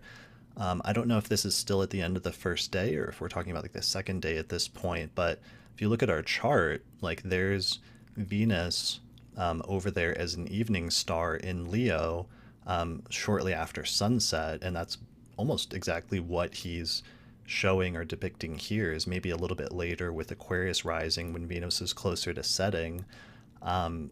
So other thing I want to say is just like shout out to John. John actually did an amazing job. I love his narration. I love the way that he shot and filmed this just from a documentary standpoint, and the way it was cut and everything else. Like it does a really good job of establishing the sequence of the conference and like what the conference was like, and his interviews are like really on point, as well as the way that they edited it to sort of create an experience of like what this conference was actually like, which is actually harder to do than you would think, because I've actually attempted to do that at different points just by shooting. Like I shot a bunch of interviews of people at the UAC in 2018, and conferences are so massive and there's so many different experiences you have and different people that you meet that it's actually impossible to fully capture what the experience of the conference is like in person. But John actually did a really good job here, given that how difficult that is of actually conveying a lot of the energy of this conference.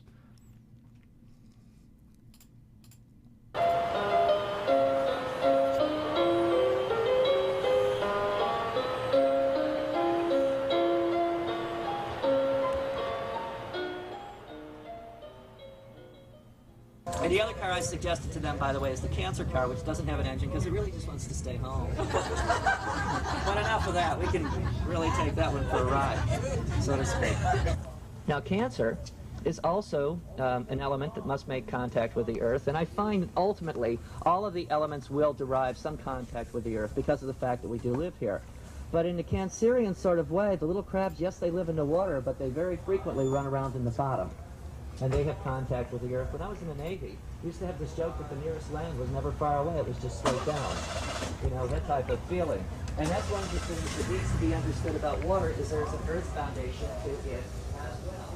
See, the study of astrology, astrological symbolism, as a vehicle to unite intellect with intuition. We see it, if you will, as a honing device.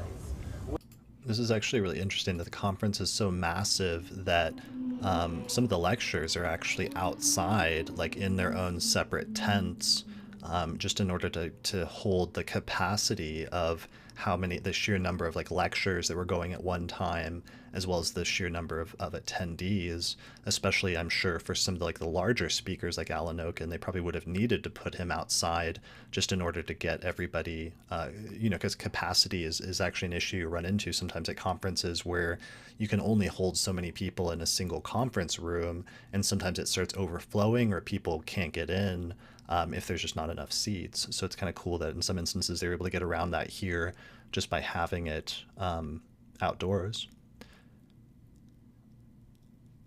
And Laura says that her mother, Maggie Nalbandian, spoke at this conference and that her lecture was video recorded.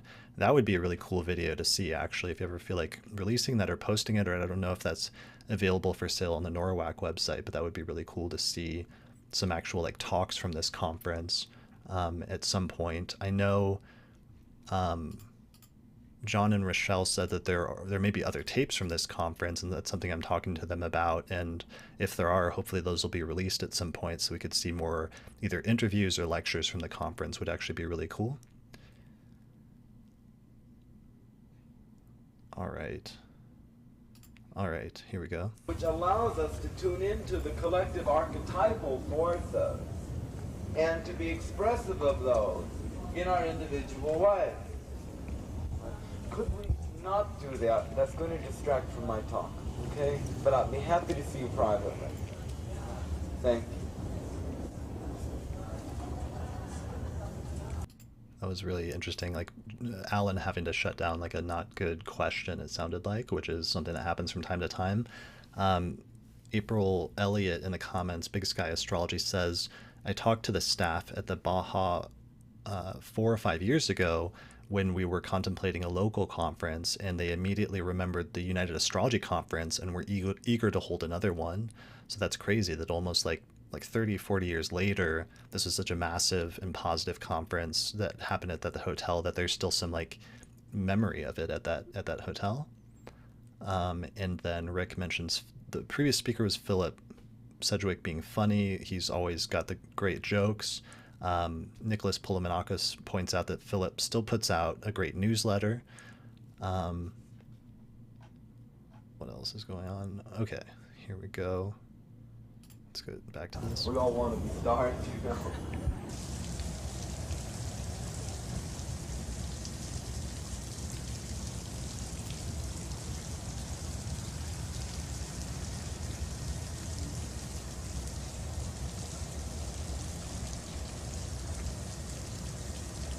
No, that's a different point of view. Yes.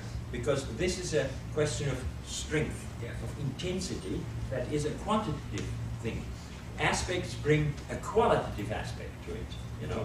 You cannot mix up quality and quantity, you know. We strictly have to consider the... Oh, is that what it was? That Laura says in the chat that that's so Alan, so the previous speaker, Alan Oken, no, he didn't want the camera while he was lecturing.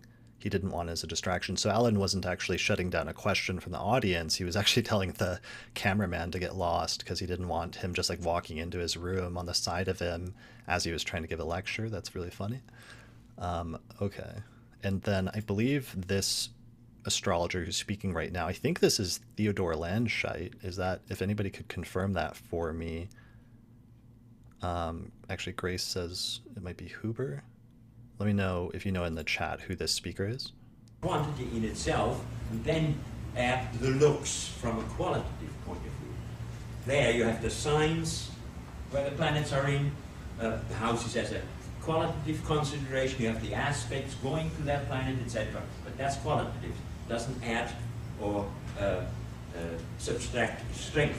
You're saying this is based on the fact that 7 is the first number that you can encounter that doesn't go into 360 degrees? No, it's based on traditional symbolism of the number 7. It is also, however, I mean, the fact... Okay. Karen McCulley clarifies that the previous speaker was Bruno Huber, which is the founder of the Huber School of Astrology, which is actually a pretty prominent school of astrology, especially in like the 70s and 80s. And you can get a lot of specific chart styles that they have that are very distinctive on astro.com. Bruno Huber, okay, got it. That's really good to know because he's a very prominent astrologer. The fact that it is also the first number that doesn't divide evenly to 360, I suspect, is a reinforcement. Right. Or let me put it this way, I didn't say that, but you're right. Right. Yeah. Well, I don't know if this is related or not, but when you take something like the golden rectangle, it has measurements that are finite and then measurements that are infinite based on numbers that are not whole numbers like the... Not infinite, irrational. Irrational. Yeah. Well, which is another kind of... Or transcendental is actually the word. Yeah. And so 7 is like one of those. It's breaking out of ordinary reality. Yeah. The symbolism of 360 degrees in a circle is not to be taken lightly. 360 is the smallest number that is divisible by the most primes. See, 360 can be divided by 1, 2, 3, 4, 5, 6, 8, 9, 10, and 12. To add in 7 requires multiplying 360 by 7. And that gets you a huge number. Well, don't bother. You can figure it out for yourselves later. I can't do the math in my head that quickly. So 7 times 360 would be the smallest prime that could contain all of those numbers. 2520. 2520. I'm calculating. If we kill your forehead, will we see a liquid crystal display? Yeah, I think it's just great seeing Rob Hand's mannerisms because I think a lot of people still, you read their books, but it's not until you've heard a person speak or lecture that you get a greater sense of their personality. And then, then you can kind of see their personality and understand how you're supposed to be reading the tone of their books when you're reading their writings. But it's something that's great here about watching Rob Hand speak and just seeing his mannerisms. Sinus curves. Is that? Sine curve. Sine. Sinus is this, huh? I have Sun in Aquarius. Moon is exactly between... somebody in the chat, Daniel in the live chat is saying, according to my manual from the conference, the opening ceremony was on Thursday, June 26th at 9 p.m., not the 27th. Okay, so that's super important if that's true, and that actually might make sense because then the Moon-Jupiter conjunction would still be applying. Let me change the chart and see what that looks like. Okay, so there we go. Okay, that makes more sense if this is true. So you guys can discuss this in the chat and let me know if this is accurate and if this is like definitive here for our chart. But if that was in the program guide, if somebody has a program guide from that, if Daniel has one, that'd be awesome to see images of that. It was something I was trying to get asked Demetrius Bagley because he has some old UAC program guides, but he says that they're in storage right now, so I wasn't able to get one for the purpose of this. But I'd love to see like a list of both the speaker list in terms of who was actually speaking at the conference. I'd love to see the total speaker list, and I'd love to see the lecture titles. Would be really interesting to see for the conference, just to see the distribution of topics and like what people were speaking about and what people were interested in at that point in 1986. So back to the chart. Here's our new chart. Still Capricorn rising. Most of the house placements and everything are basically the same as what we were talking about earlier. The big difference is just the moon is earlier in Pisces, so it's actually still applying to the conjunction with Jupiter in Pisces, which makes a lot more sense from an electional standpoint, what they were going from there. And I think this actually is a pretty good idea that that's the correct chart. It's also interesting that Mercury is at 0 degrees of Leo. So Mercury had just changed signs and moved into Leo, which could be like a deliberate electional choice as well, trying to put it there in Leo rather than Cancer. So if anyone else notices anything else interesting about the chart for the conference, let me know. All right. In Scorpio and Sagittarius, and I have Capricorn rising with Venus and Jupiter conjunct the ascendant. That's important. I love being outside. Always loved astrology. I've loved studying the stars when I was a child and psychology. And I love being outside, and I love being by the beach, and I like being with friends. My sun is in Cancer, my moon is in Taurus, my ascendant is in Leo. My sun, all my Cancer planets are conjunct Uranus. Most of my planets are in the 11th house, which is probably indicates why I'm so into astrology. Yeah, I am not one of the people who is a tremendous believer in the signs of the zodiac, but I got to admit, Neptune and Pluto signs really look like they deliver. Many years ago, when Neptune was early in Sagittarius, I was sitting down talking with a friend of mine, and she said she was a heavy-duty Capricorn who was rather turned off by the renaissance of Oriental religions that was going on full swing at the time. Everybody going around and following Guru this and Swami that. And he said, when Neptune gets into Capricorn, that's when all of this will stop. I said, no, it won't. It'll all turn into churches. That's what's happened. It was really amazing how suddenly, religion turned from being mystical and Oriental to being right-wing and conservative. I mean, they were always there, but they just, as soon as Neptune entered Capricorn, bam, up they came. Transpersonal. I think he's talking especially about some of the big mega churches that became especially popular in like the 1980s and stuff. And it's really interesting to see, and we'll see a few times during the course of this video, just different reflections about the mundane astrology that was going on at the time in the middle of the 1980s. But also, one of the things that's actually the most fascinating is things that they were anticipating with certain outer planet alignments that were coming up, and some of the statements that they made about what they were expecting. Some of those statements that we'll hear later in the documentary are actually super interesting and fun to hear about in retrospect, especially since in retrospect that ended up being like the birth chart for a lot of the astrologers, younger astrologers who are around today. Right-wing and conservative. I mean, they were always there, but they just, as soon as Neptune entered Capricorn, bam, up they came.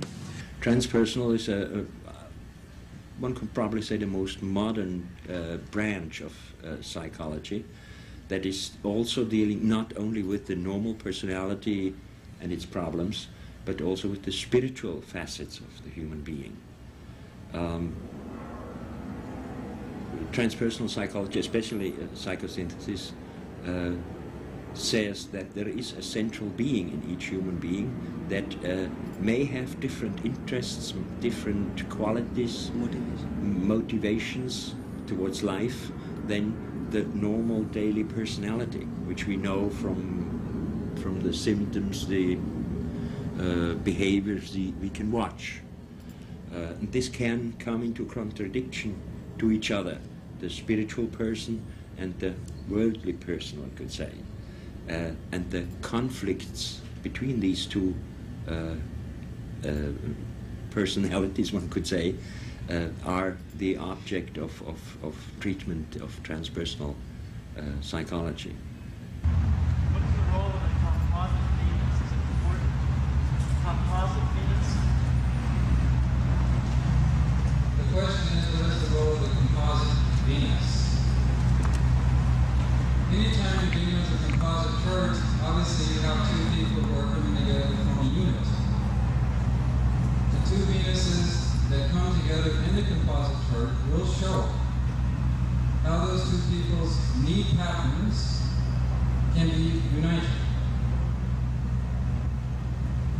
This is Jeffrey Wolf Green, who's the founder or one of the founders of evolutionary astrology. So he's not around as much these days with the videos, so people might not recognize him, but he shows up a lot later in the documentary, and I think they did some one-on-one interviews with him. A specific way for them to unite. So the house that it's in, the sign that it's in, the aspects that it's made. I got this neat gift from my husband Bob. He has a moon in Pisces. It's a geode, but it has water in it. Oh. So the water is millions of years old. So I bought it for his desk. I don't know if it shows up as you shift it around. Maybe not in this life, but it has water. Yeah, that's incredible. Can I see that? Yeah. You know, the people of the 60s, I mean, we're here, damn it, you know.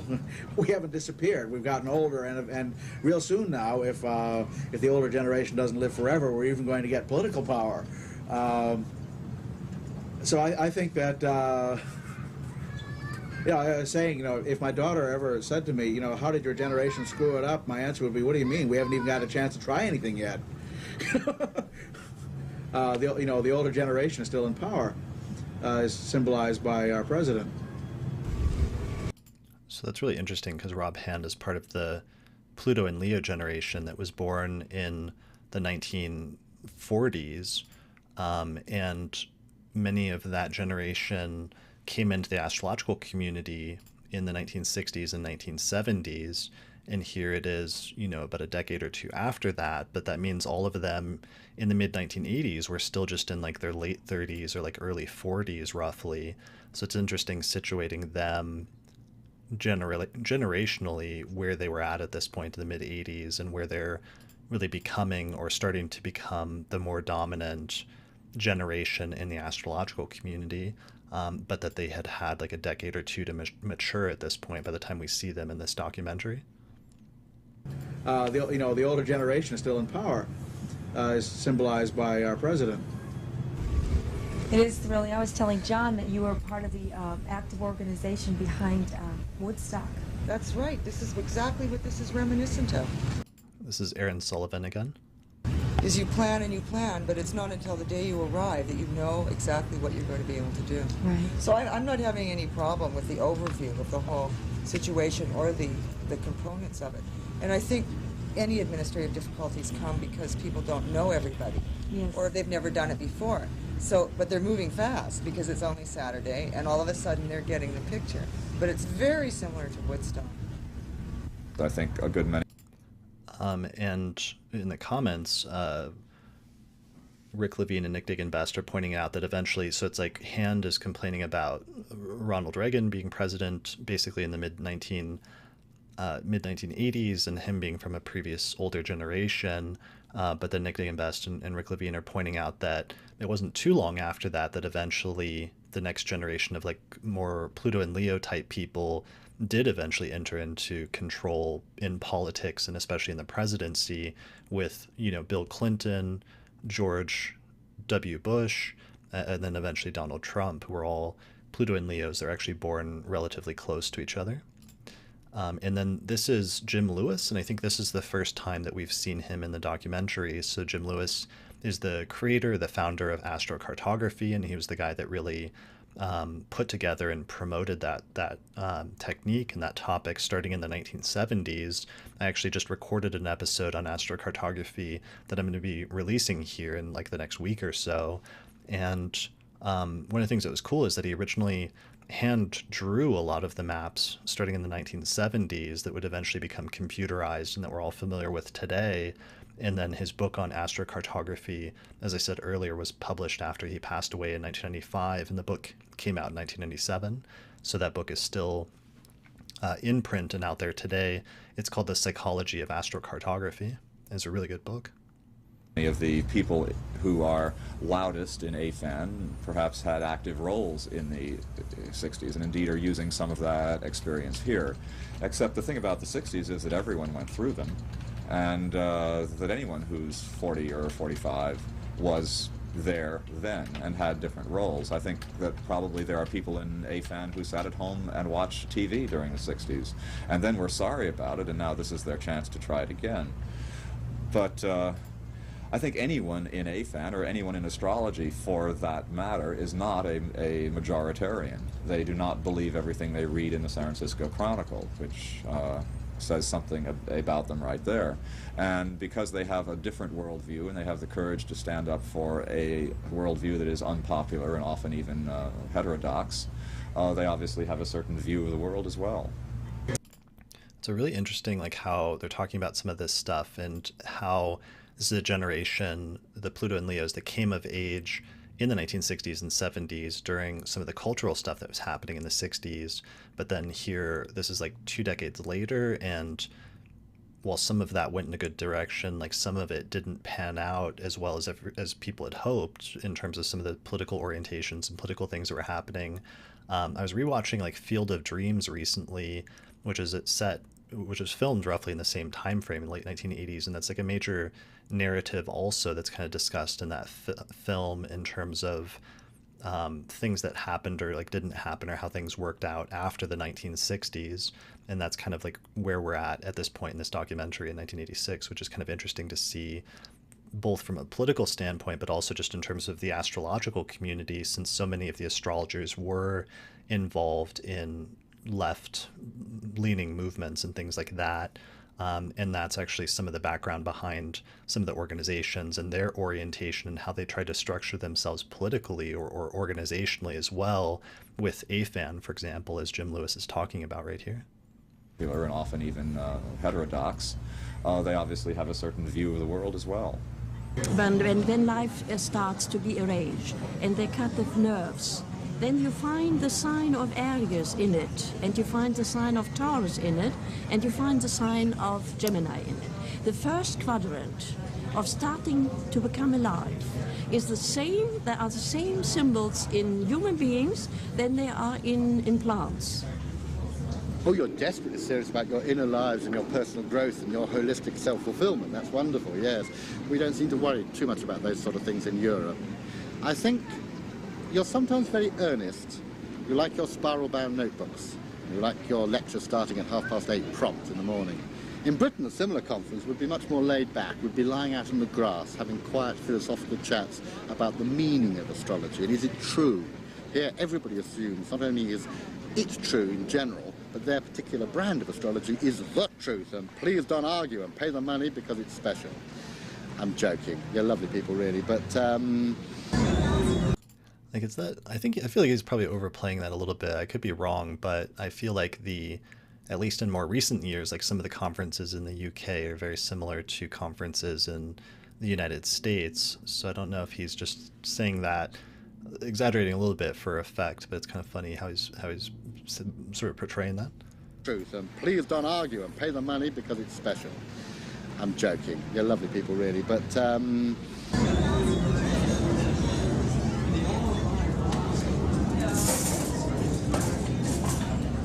I consistently got great interviews in the outdoor coffee shop where astrological pundits were constantly holding court.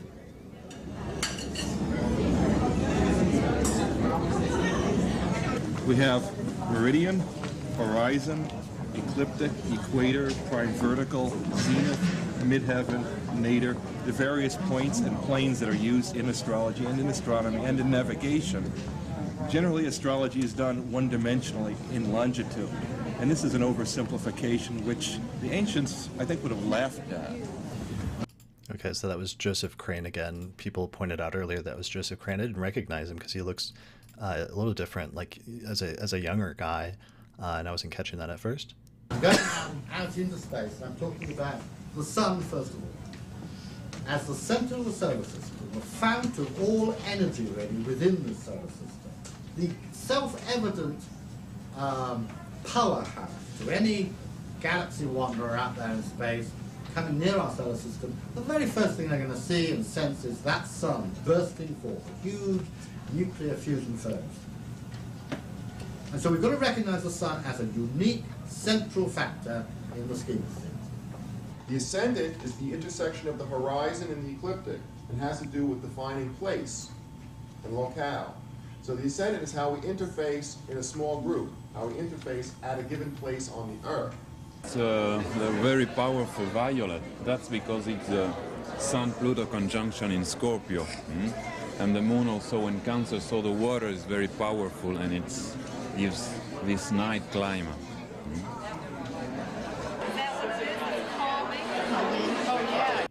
This is like a glimpse of the trade show where there's all the different booths at like an astrology conference for selling different astrological products or metaphysical products or what have you. There's always one at each astrology conference, but this is like a big conference, so this must have been a pretty big trade show probably.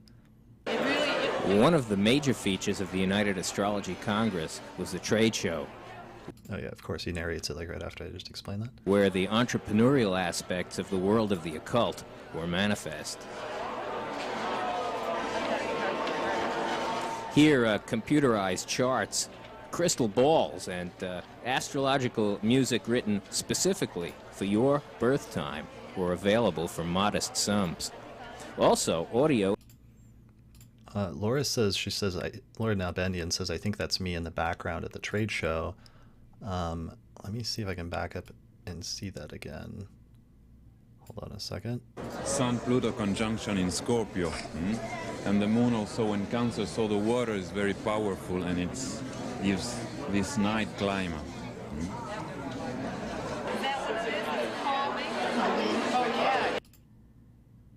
Oh, maybe right there? Is that it, Laura? I think that could be the person in white just behind the blonde woman. I'm not sure if that's the one you're pointing to, but it kind of looks like you. That would be really funny if that was Laura. There's a glimpse of her, of a later organizer of the United Astrology Conference in the trade show at this very first one. One of the major features of the United Astrology Congress was the trade show, where the entrepreneurial aspects of the world of the occult were manifest. Here, computerized charts, crystal balls, and astrological music written specifically for your birth time were available for modest sums. Also, audio and video cassettes depicting every level of mystical endeavor were there for the delight of the emerging occultist.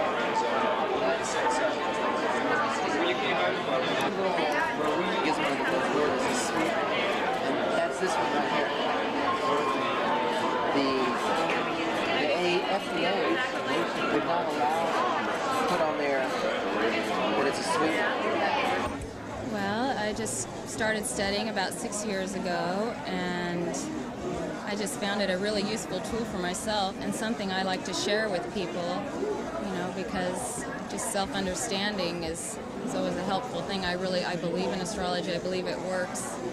basically. Okay, and that, I think Nick and Laura confirmed that it was in the background, yeah, behind the blonde woman, yeah. Well, that's really cool, because then, you know, the Northwest Astrology Conference was only founded and only started 2 years before this in 1984. So that was cool that Laura then was attending this UAC and then would later go on to organize the 2002 and 2018 UAC. And then this year, or next year actually, in 2024, is going to be the 40th anniversary of NORWAC, and that's this conference coming up is going to be their 40th annual NORWAC. So that's really cool, seeing her have a little cameo there in this video. What the transits and progressions indicate are what's cooking right now, what's going on right now, what comes to the foreground. Okay, we all have a multitudinous number of issues and a backdrop of experience, but the transits and the progressions point to that which is coming up to the fore. Yeah, so this is Kimberly McSherry. Let me know in the comments. I'm not familiar with her, like if you're familiar with any books that she did or with her work as an astrologer. Ground right now to be dealt with. You know, like if you see Pluto coming up and conjuncting someone's Venus or making major aspect to someone's Venus, you know that one of the things they're dealing with right now is an amazing transformation in their value system, in their whole idea and attitudes about relationship. And sure enough, within just a few minutes of interface with a person, those issues come up. They tell you what those transits mean. I'm not convinced that the astrology that we have today is what is really happening. I'm quite prepared almost to see the death of current astrology in favor of something else which is yet to be discovered. It may be that we are only dealing with a partial truth when we look at the positions of planets in the sky. Or the positions of the planets in the sky may be a very clumsy and abbreviated way of talking about something which might be there in the DNA of each of my cells, or there in something else yet to be discovered altogether. You're talking about some higher language rather than, for instance, some heliocentric form of horoscope. Yes. Yes. It may be that astrology in the sky is not what we're really on about. It's only just a passing thought. I've got no real evidence one way or the other to support it. I certainly do feel that when we marry up with other disciplines, the one we will marry up with will be molecular biology and the life sciences, and trying to unravel both the mechanism of the brain and the structure of DNA and RNA, and through that I think we're going to find maybe what we're really talking about when we talk about astrology. The south node of the chart is real involved with potential. It describes what you come from. It describes some very basic early life conditions in the chart. So if you choose to go back, if someone who doesn't really necessarily buy the idea of reincarnation, just simply go back to the very beginning early years of their lives and you can talk about those energies, or you can go back further than that. I think the moon is very important in terms of what you have brought with you this particular trip, what the soul has come in knowing and has come in with a natural facility for in order to grow from that point. Many people call Saturn the Lord of Karma, okay, and equate it to the idea of a past life experience. I think the 12th house is very much tied up with past life experiences. They don't always apply, and for all people, they definitely don't apply, because if you don't have that basic sense, then it does no good to talk to you about past life experience. The nodes define our most intimate or inner connection, since it's the plane of the moon crossing the plane of the ecliptic, which is Earth-Sun. Ecliptic is always created through Earth-Sun. So it has to do with birth, death, all kinds of connections that we don't have much choice over, right? Our parents, our children, our mates, blood relations. Because I never knew what I was supposed to do in this life, what I did in my last life, what I was going to do in my next life. I never could understand it. I never understood it. And it took me a long time to realize that the south node, when they say it's the easiest, the path of least resistance, the south node is what tastes great. It's chocolate. And the north node is sprouts. It's the stuff you know you're supposed to do. Because the south node represents in your horoscope a point of infantile deprivation.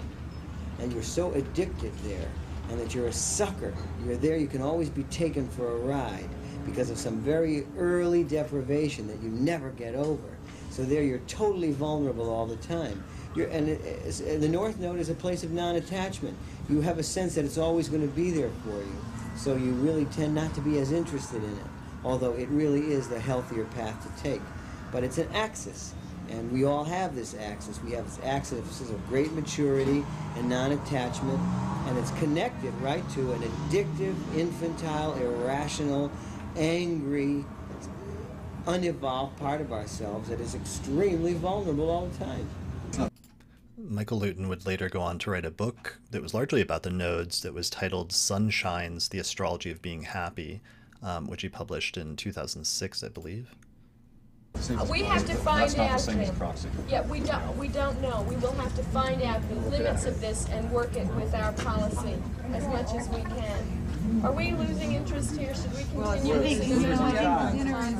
Oh, that's right. All right. Well, it's 6:48. Putting people on TV. Doing TV? I think fame is awaiting you, right around the corner.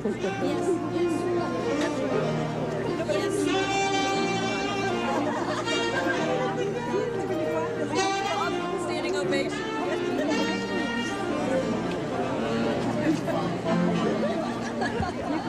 My name is Michael Lutin, and I am an astrologer in the United States. At this present time, at the moment, I write a horoscope column for Vanity Fair magazine. I have a private practice in New York City. I'm currently publishing a book on astrology and relationships called Made in Heaven. And I'm here in California to supervise and act in the production of my musical Pluto and Scorpio, which is taking place this evening. Michael would write for Vanity Fair for like a couple of decades at least, and would be really notable and prominent astrologer, partially due to that. And I think he continued doing that until like the mid-2000s or mid-2010s. I think he was still writing for Vanity Fair. Relationships called Made in Heaven, and I'm here in California to supervise and act in the production of my musical Pluto and Scorpio, which is taking place this evening. Oh yeah, so and he states the name of his play at UAC was Pluto and Scorpio. So that's really funny also, like in the middle of the 80s, Pluto and Scorpio was like the name of the play.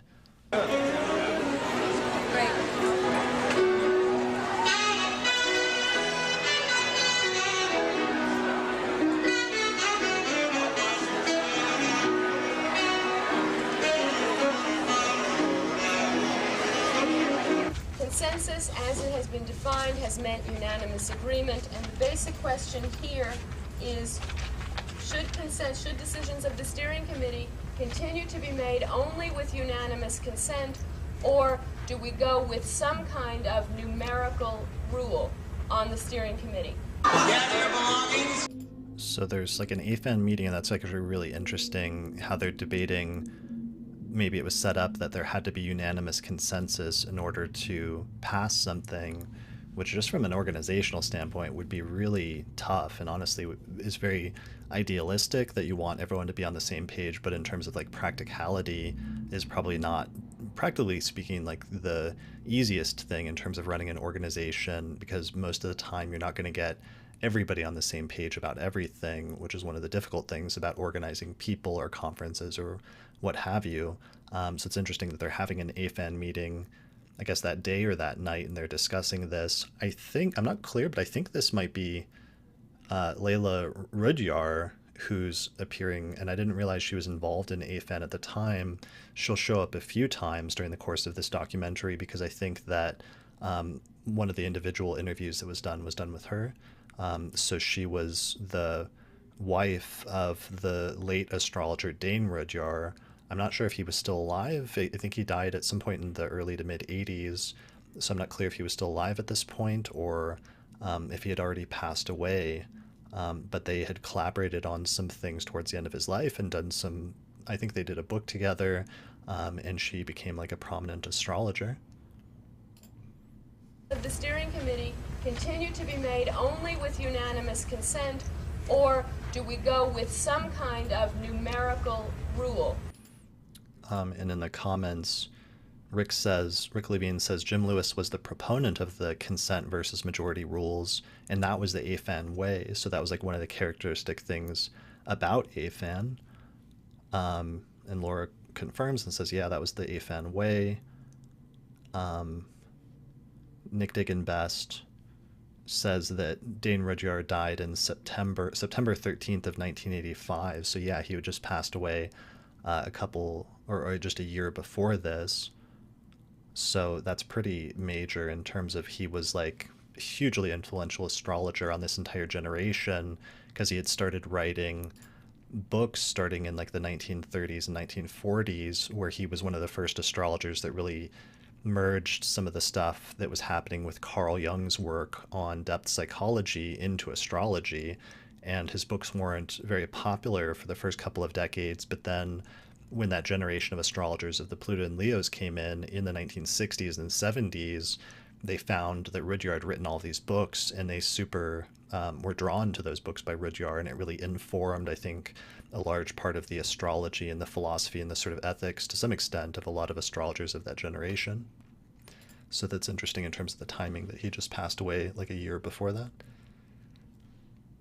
And Karen McCauley, who is involved in AFAN, says that consensus worked well for several decades at AFAN. Okay, let's keep going. On the steering committee. Gather your belongings. Taurus, what's your purse? The person next to you could be your mate. Come with me. Whether you're an astrology fiend or a staunch non-believer, we're going past the last stop on the bus line. So this is from the play. So this is Pluto and Scorpio. This is Michael Luton who's leading it, and it's always like a musical, which is wild. And Michael would both write and direct the play. I can see Jeff Jar singing in the background. I think the steering committee ought to be able to act with that.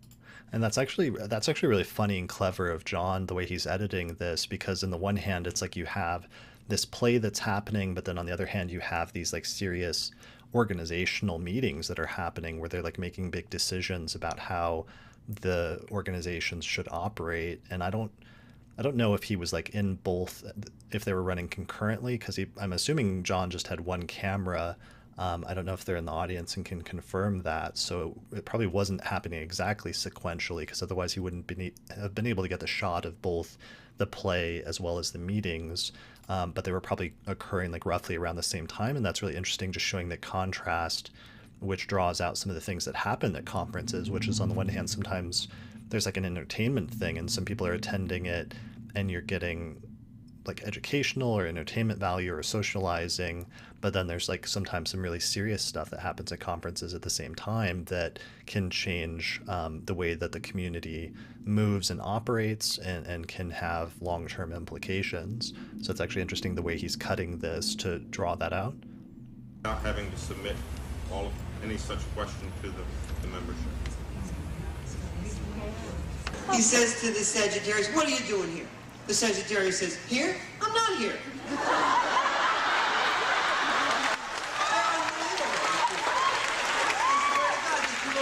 This guy, Bob, he's a Sagittarius. I've seen him a couple of times. This guy is unbelievable. He will walk down a dark street laughing. He will spill salt on purpose. He breaks chain letters. He makes fun of Jesus Christ.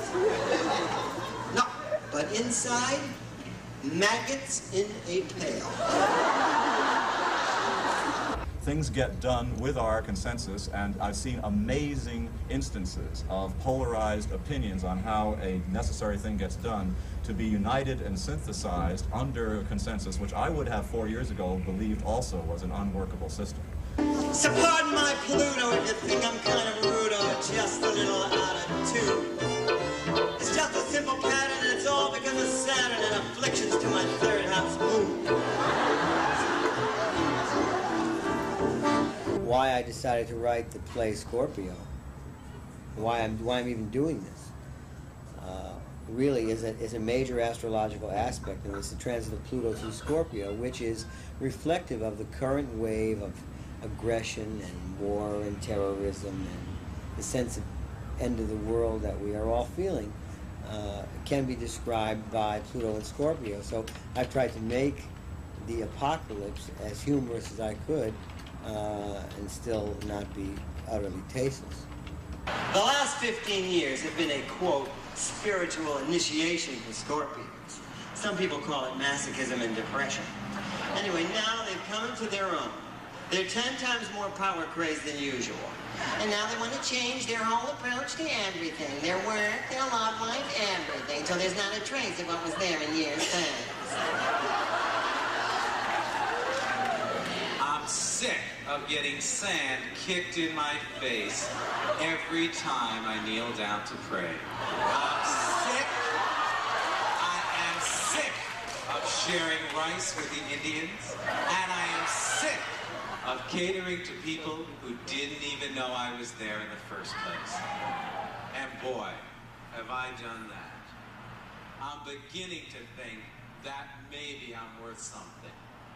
So these days... I think he was contrasting like bad, like things to say. I don't think that was Jeff Jahr's actual opinion. It was just playing a role because I saw somebody comment on that on Twitter, and I don't think it was them expressing something that was actually an opinion.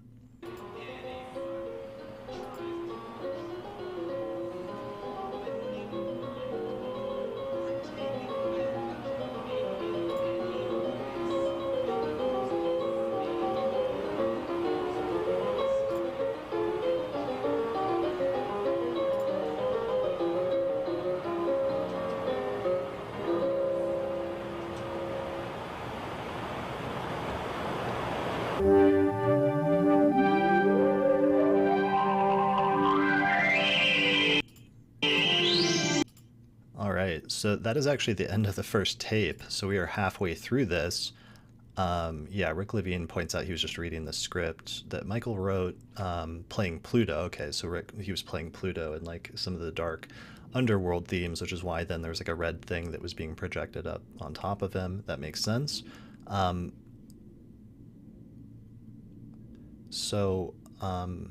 right, I'm looking through the comments. Daniel Tkach sent me the list. Sorry, I know I'm butchering your last name. I'm trying to read the pronunciation. Sent me a list of the speakers, and let me see if I can put it up. So I think this is from the official program guide. So here's the first page. Let me read it. I can't zoom in closer than that, unfortunately, but here's the speakers list. There's just a ton of speakers at this conference. Let me move it. So that's page 1. There's page 2. Like I halfway think about going through and like reading all of these, but I don't know if that would take too long. Here's page 3. And here's page 4. Maybe I will back it up and just like read through some of these because it's actually really striking seeing the full list here. Okay, so back to page 1, Stan Barker. I'm actually just going to read some of the ones I recognize because unfortunately there's so many names that I don't recognize. Ken Bowser, he's a notable sidereal astrologer still today, so it's interesting seeing him there in the list already. Gary Christian, of course, we saw he was the one working the computer booth in the trade show. Susie Cox, Steve Cozy, Donna Cunningham, we'll see her later in the documentary. T. Patrick Davis, Laura Desjardins, Zipporah Dobbins. So Zip Dobbins was there. If anybody recognizes her in the documentary, let me know.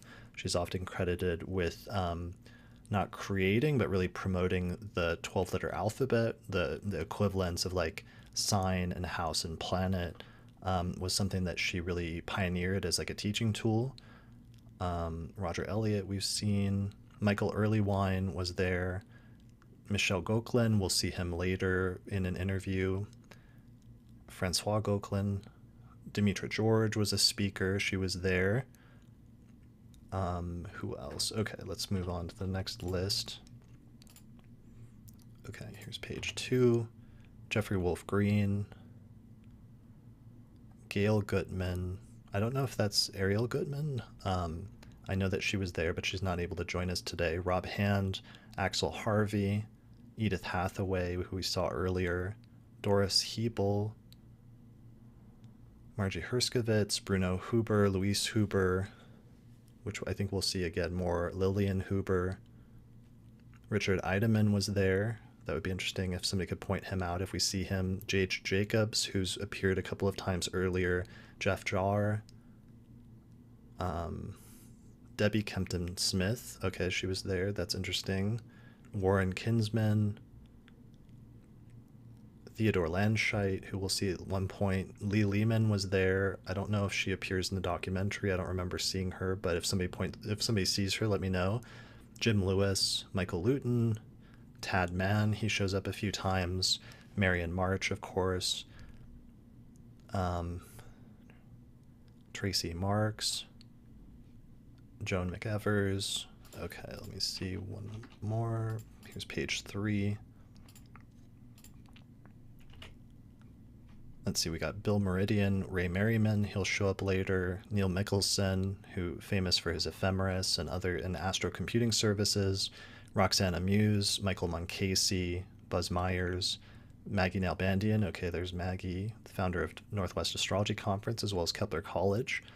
Eileen Newman, Joan Negus, Ken Negus, Alan Oken, Barry Orr, Doug Pierce, Steve Pincus, Mark Pottinger, Maritha Pottinger, Nona Press, Layla Rael Rudyar, David Rayleigh, Lois Rodden. It would be interesting if she comes in later. I don't know if she does, but if somebody sees her, point her out.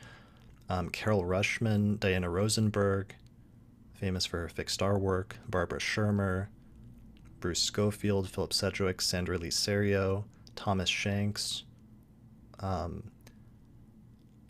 Summerfield, Gloria Starr, Marisa Stark, Zane Stein. Finally, the last page. Sorry for reading these out. Wanted to get it for the audio version for people just listening to the audio.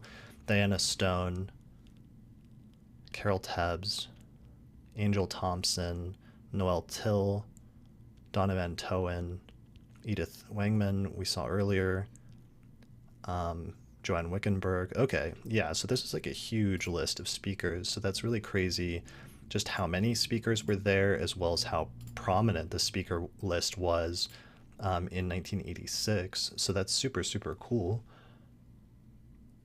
All right, awesome. So Laura's taking off. Thanks for joining us today, Laura.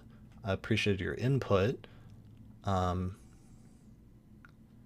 Okay, Rick Levine corrects me. That's good. It's Gary Christian, not Christian. Thank you.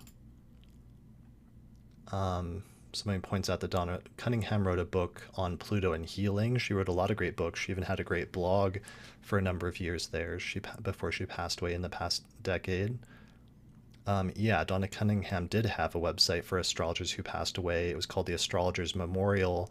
That's since disappeared. You can still find it through the Internet Archive, and I think there's somebody that was talking about bringing it back at one point. I don't know, Nicholas Polomenakos, if you're still here. I know that was something you've been wanting to do at some point, I think, and there's a few other people that have been interested in bringing that website back. It was really super useful for reading about some of the astrologers who had passed away and putting up memorials for them. All right, I think that catches me up on the current comments, unless I'm missing any. Cool. All right, so we are at the halfway point. This is turning into, of course, a long live stream. We've been going for 2 hours and 15 minutes, and we still got another half of the documentary to go. So I'm going to take like a little 5-minute break just to go and get a drink and like refill some of my drinks, and then I'll come back in just like 5 minutes, and then we'll resume from here. So, all right, thanks everyone for joining me, and I'll be right back.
All right. Hey, everybody. I am back from break. I'm going to check in on the live chat here before we resume and move on to part 2 of the documentary. The documentary is broken up into 2 hour-long tapes. All right, let's see where we at the live chat.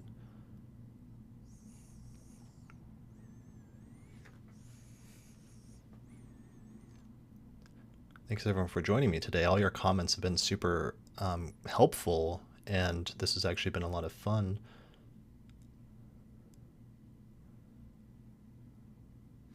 Rick Levine says he was living in LA at the time and otherwise busy, so he couldn't make it logistically to the conference. That's too bad, although I know he was at a lot of other conferences.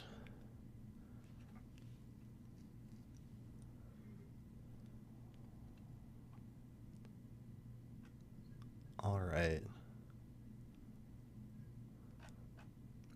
All right. I'm having trouble following everything, but I think I'm pretty caught up, so I'm going to go ahead and resume from here with part 2.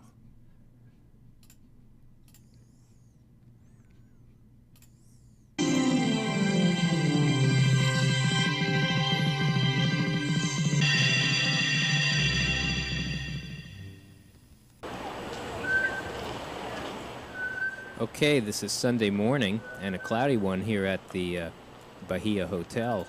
Unusual for Southern California, but useful for doing a lot of work without the distractions of the beach and the swimming pool.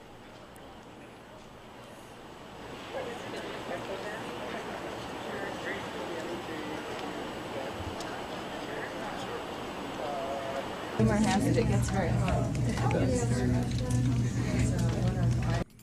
Look at there's like two cameras there, and then John, of course, is on a third one, which is handheld.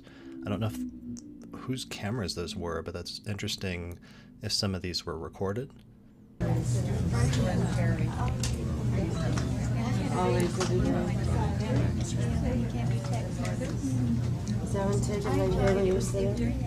I'm not sure who this woman is that's about to give a lecture, it looks like. If anybody knows in the live chat, let me know. The first principle I want to give you is that it is during hard aspect transits of the outer planets, particularly Saturn, that you are most likely to find life crises. Now you notice I said one indication. We have this marvelous rule of 3 in astrology. There are many different ways to look for repeated messages. And if you see something once, it's a possibility. If you see it twice, it's a probability. And if you see it 3 or more times, you can count on it manifesting in life in some way. Rule of 3, super useful rule. It's actually surprisingly ancient. I was able to trace it back to some Greek texts, actually, from before even the 1st century. So that rule's actually been with us in some form or another for over 2,000 years now. Now, a mistake is often made with transits, particularly by people who are heavily into progressions. Progressions and transits actually are 2 different forms of progression. Transit is day for a day, progression is day for a year. Transits are, in fact, a form of progression. But because of the speed differential, you have to handle transits differently than progressions. In progressions, things move so slowly that you take 1 or 2 hits within a few minutes of arc as being very significant. 1 or 2 hits within a few minutes of arc in transits is not usually terribly potent. You need lots of hits. And the hits don't need to be as precise as they are in progressions, as long as, and here is a major point. That movement, these movements are classic hand movements. The orbs of the various transits tend to cancel out. In other words, if one orb is applying by 2 degrees, another one must be separating by 2 degrees. That's too simple an application, but you get the general idea. I like that he's lecturing on transits as well, which must have been like one of his most popular topics because he wrote the main book that everybody had on transits at that point. So we didn't get to fully see the audience, but that was probably a packed room, I'm guessing.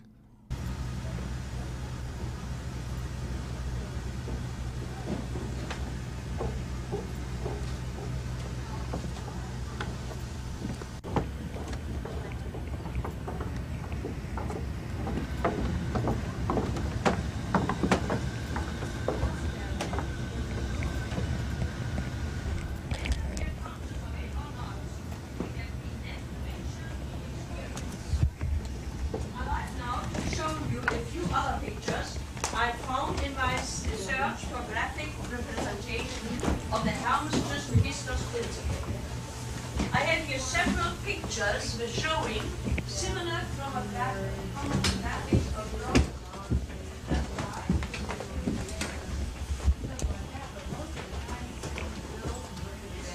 So that's pretty cool that like one of the breakaway lecture rooms was like on a barge or like a boat off to the side, if I'm like understanding what's going on here correctly. Just to give you an idea of like this conference was so massive that they needed as much conference space as they could, and there were some creative ways that they accomplished that. That's really an issue in recent years with UAC because it means they need a super large hotel in order to accommodate that many people, over 1,000 astrologers. So, and there's not many, well, not many, but in any given city, there's not really necessarily always that many hotels that can accommodate that many people. So it becomes one of the tricky parts of hosting a UAC is finding a venue that can actually hold that many people. Stuff like that. So we don't have that many major events in our life.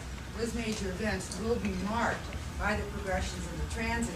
Or to give another example, most people who have nervous breakdowns don't have them all instantly. Most people, although not all people, do not have relationships start instantly. Some people do. They're the same ones that tend to have an end instantly.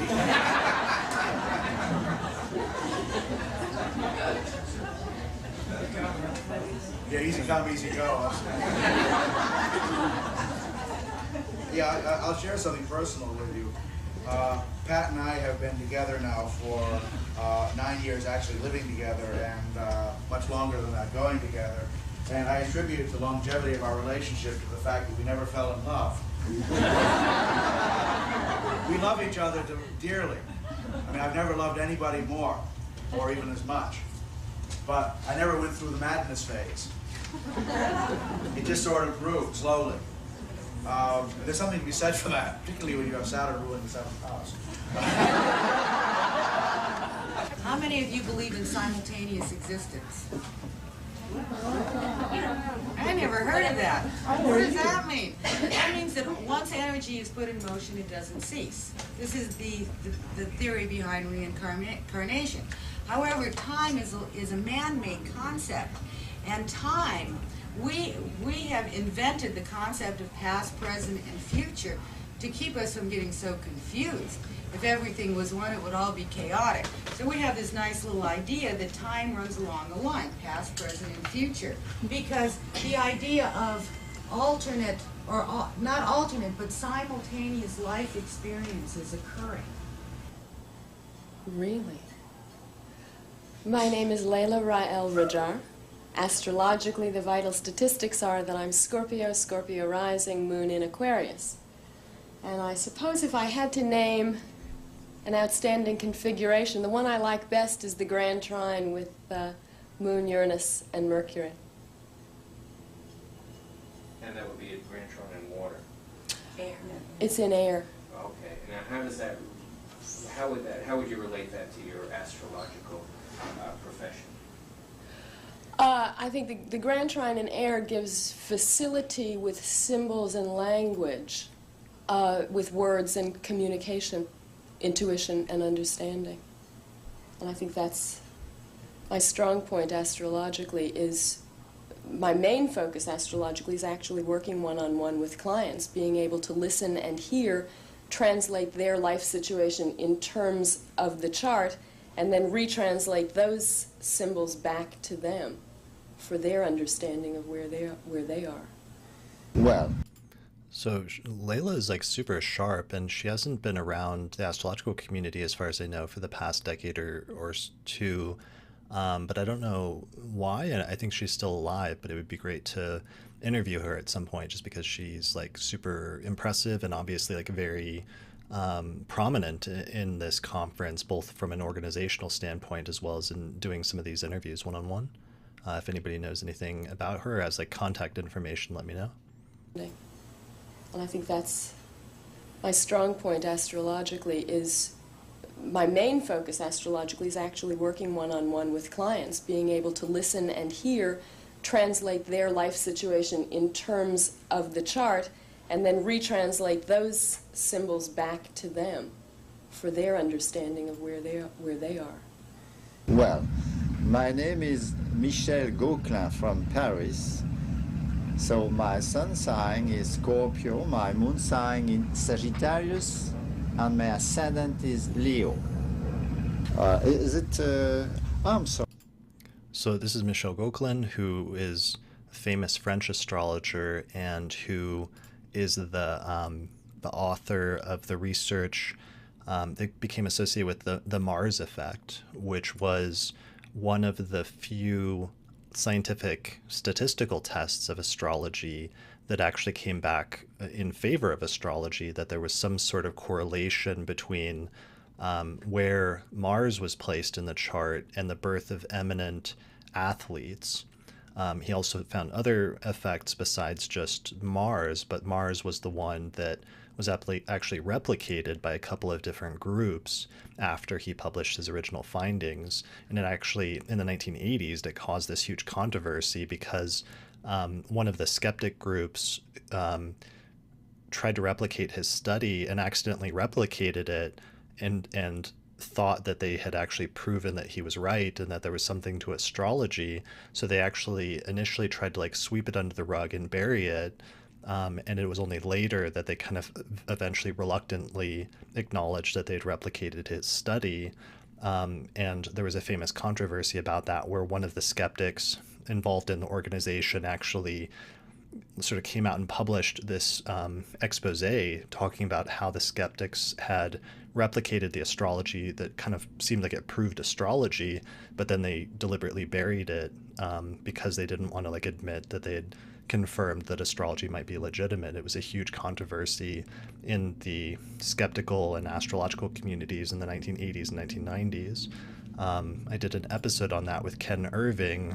If you do a search on the podcast for his name, for Michel Gauquelin's name, you'll find that whole episode I did talking about that, as well as talking about Gauquelin's life and work, as well as the work that he did with his wife, Francois Gauquelin. Oh yeah, I thought it was. Well, so I just...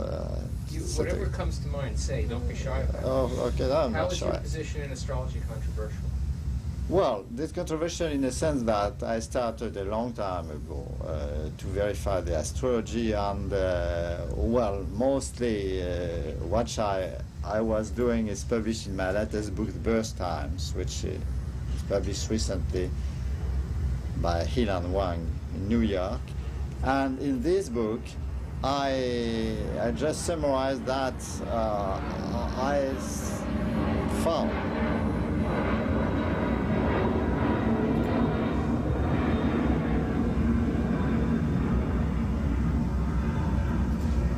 Not a whole lot we can do about that. Okay, about your book. What did you do in your book? Well, I say in this book, I just present the results I found in favor to the astrology and also, well, in defavor of astrology. So my position is in between two chairs, if you want.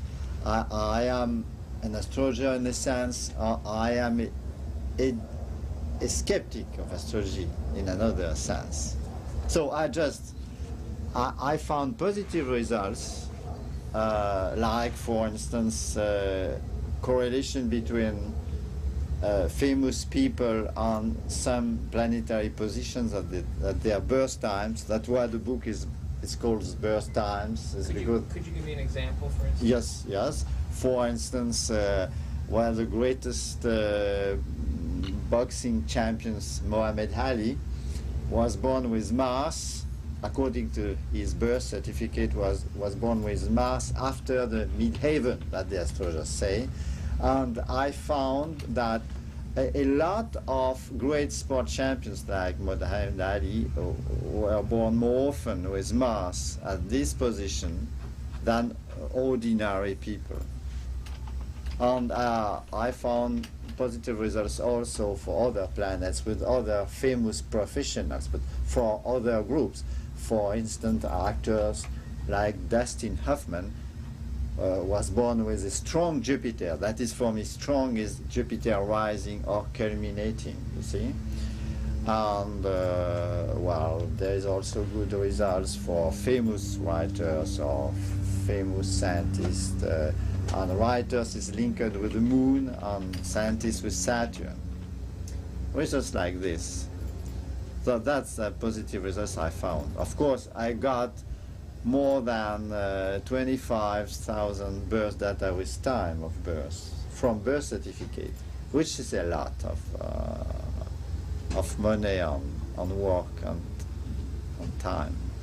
My moon. So Goklan, the episode that I did on that was part of the title on YouTube right now. If you just search the Goklins and the Mars effect, there's a whole sort of detailed study of that. There's a diagram that shows in the top left the statistical correlation that he found between Mars rising or just after rising and just after culminating in a greater number of eminent sports champions, of athletes basically, and that became a large part of his work.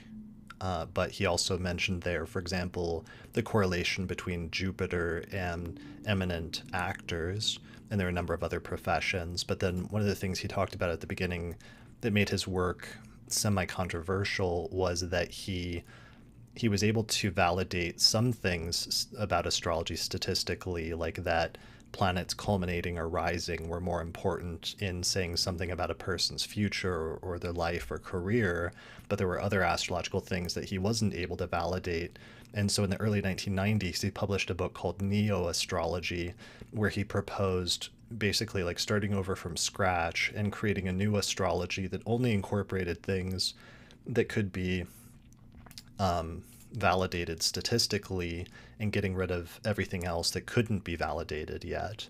And so that's part of what he was talking about there in terms of why he framed his work as being partially sort of pro-astrology and partially skeptical of astrology, because he really wanted to reconstitute astrology just based on what could be statistically validated. Moon is opposite the galactic center. Perhaps you can't interpret that, but I mention it because I introduced the galactic center, the supergalactic center, and the apex of the sun's motion into international astrology. And already in the 50s, I introduced geocentric nodes into astrology, which in my opinion are very important. If you don't put the geocentric nodes of planets into your chart, it won't be complete. And in many cases, your interpretations will go astray. And I can't find sense in believing in the moon's nodes and not considering Mercury's node, Venus' node, and so on. The foundation for what I... So that was Theodore Landscheid, and it just reminded me, like seeing him in Goklan reminded me that there was still, in the 1980s, 70s and 80s, there's much more of a movement towards more scientific astrology, and incorporating or trying to validate astrology scientifically was still very popular, and there were still very prominent people like Goklan or Landscheid who were doing work on that. So Landscheid has a little biography on Astro Databank. So here it is. It says he was actually a really interesting character. It says German attorney and Supreme Court justice. An amateur astronomer, he established the position of the galactic center in 1959. As an astrologer, he is an outstanding pioneer of modern scientific astrology who tries to integrate the newest astronomical findings to enlarge the horizon of traditional astrology. Using both geocentric and heliocentric systems, he introduced the geocentric planetary nodes, trans-Pluto, heliocentric astrology, as well as the newest research of solar activity, cycles, and more. Yeah, so he passed away in 2004.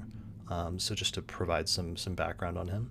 Considering Mercury's node, Venus' node, and so on. The foundation for what I do, the technical foundation is the progressed lunation cycle, which was a technique, I wouldn't say invented or discovered, but a technique brought out of the shadows by Dane Ridjar as a way of understanding the main flow and structure of a person's life. then superimposing transits on that. The progressed lunation cycle is the cycle of the phases of the moon as they continue in the days and weeks after birth, symbolically applied to the months and years of life. If, for example, a person is born, say, at the trine, with the moon 120 degrees behind the sun, they would be born approximately 10 days before a new moon, so that when they were 10 years old, a new lunation, a new progressed lunation cycle would begin in their life, and that would diverge considerably from the Saturn cycle. Say you were a judge. I was a judge. And a scientist. Yes. In this country, you probably wouldn't find too many judges and scientists who even believed in astrology. Would you, yes. Is it the same in Germany? In other countries too, yes. Yes. But astrology should be an integrative science, and astrologers should be examples of integration. They should integrate the knowledge of many fields as astrology should, and I don't talk about this, I do it. The cycle of Saturn, for example, is what Ridjar called a cycle of position. It's something that starts someplace, and it doesn't matter where. It's an arbitrary start, or wherever it was when they were born. It goes all the way around in cycle, and it comes back to the same place. It takes the same time for everyone. That event occurs in everyone's life at the same time. It's what he referred to as a generic cycle. You go through those phases because you are a member of the human species. The lunation cycle, on the other hand, is a highly individual thing. It depends upon the exact relation of the sun and moon at your birth, the speed of the moon throughout that particular cycle, which the moon has quite a variance in terms of the speed that it moves per day. And so therefore, the main phase changes and the change from one cycle to another shifts considerably from individual to individual. It's only interesting where fields of knowledge intersect, where there are boundary regions between fields of knowledge. There you'll get interesting information, but you can get it only if you are in this field and in that field. But I cannot do it for, I have to talk face to face with a person. To me, the eye contact. Of course, when I talk to someone on the telephone, I ask them quite a few more questions than I would ask if I was having a personal interview. And I spend maybe 5 or 10 minutes really asking them questions, what's going on, how this happened, how that happened, so I get a feeling for the person beforehand. I usually have pretty standard questions like, are you married? Have you ever been? Do you have children? What is your occupation? Your level of education? That way you're not going to send someone to the Met as a concert pianist if they have no musical training and if they have a Mercury-Neptune conjunction.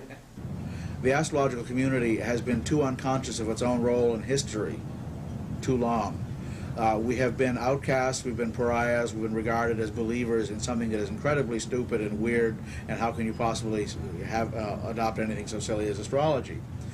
The fact of the matter is, not only are we not mentally perverted in any way, shape, or form, but we actually have a serious and solid message for the broader world, and I don't think astrologers are adequately conscious of the full implications of that message. The full implications of that message are very simple. Astrology is applied mysticism. It is a practical day-to-day experience that you and the universe are one. And that's mysticism, in the true sense of the word.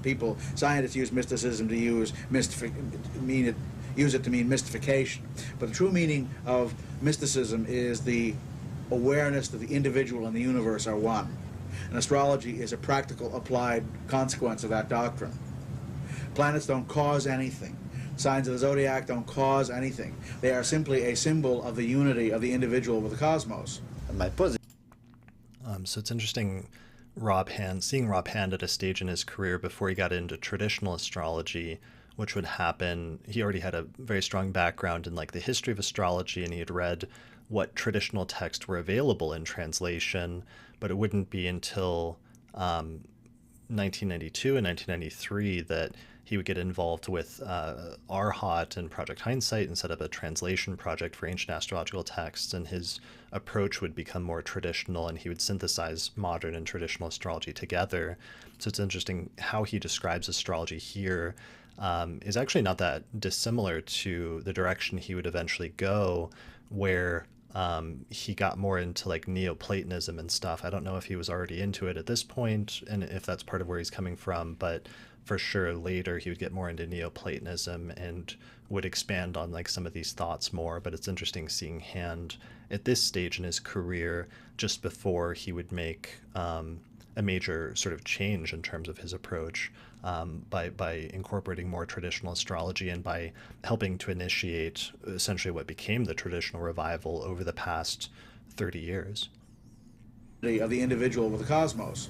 My positive results were found for Venus, Mars, Jupiter, Saturn, and for the Moon. That is the planets, or the Moon, it's not a planet, but the celestial bodies you can see with your naked eye.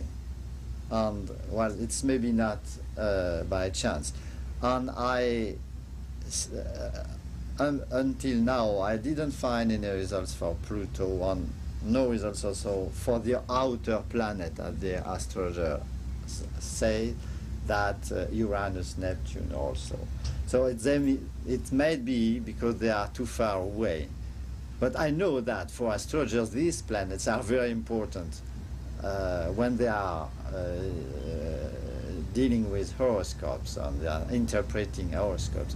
But as statisticians of astrology, I cannot say I found some positive results. I didn't find any. That's really interesting, and that's actually really important. Is, you know, there's one of the controversial areas was Goklan said that he found a statistical correlation for most of the visible planets, but that he couldn't find statistical correlations for the outer planets. So then, therefore, in his system, he advocated sort of rejecting the use of the outer planets in favor of only using ones that we could find statistical proof for. So that's obviously part of what then would make his work somewhat controversial, not like hugely controversial, but where it's kind of a difficult sell for contemporary astrologers, where the outer planets had become so important and so prominent in their approaches and in their systems, and there weren't a ton of people that sort of adopted that approach or adopted his approach of sort of getting rid of anything that didn't have a statistical correlation according to current research. So that's a interesting little bit about that and what he's going into there. I cannot say I found some positive results. I didn't find any. Do you prepare beforehand, or do you do it cold? I actually do it cold now. I have the chart run out and it's sitting there. I make sure I know where the progressed moon is. I always know where the transits are back, up 100 years and up to current. And I have a fairly decent idea of what it is I'm going to be seeing, but I've stopped projecting before they come. And so when they come in, they sit down, and I almost always, for initial clients, say, have you ever had your horoscope done before? That opens the door. Do you have any astrological knowledge? Are you literate? Do you prefer to hear jargon? Would you rather I just spoke always plain ask English? that question. Yeah, and for students, oh yes. And some people say, oh please don't tell me about the moon and Mars. And some people say, oh yes, I'd like to know where my progressed moon is and the Mars aspect, and please tell me about my Pluto. No, I found that I would say 1% of my clientele is astrologically inclined, so I've long ago given up to ask.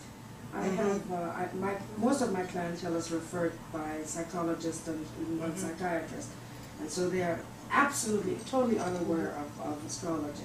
I would say half my clients, particularly in the Bay Area, are familiar with astrology to one degree or another.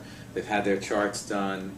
Some of them are astrologers or students of astrology who are looking for another perspective. Those are fun to work with. Yes. But I use jargon with people who don't know any. Really? I translate for a number of reasons. One is it really keys me. I need it to express myself. The other is, as somebody mentioned the other day, the idea that this is where this information is coming from.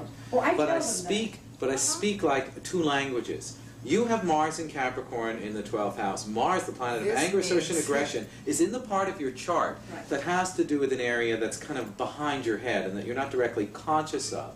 And then I go into the description of it, but I do the labeling. And I guess for me, again, it's a device that I need to create, but it also fulfills a certain magical need for me. That Kabbalistic idea that Maureen Blumenthal talked about naming Invoking the name. the gods. By just saying, you have Mars in Capricorn, you make a statement that works on an archetypal level that the person may be totally unaware of, but that's very powerful.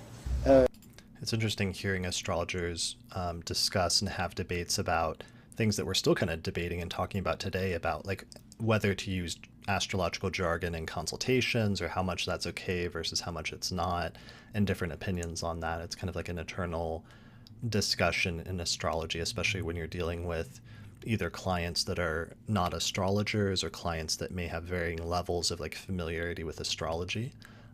So this is Jeff Jar again, and Aaron Sullivan and Angel Thompson, and they're talking to Marion March.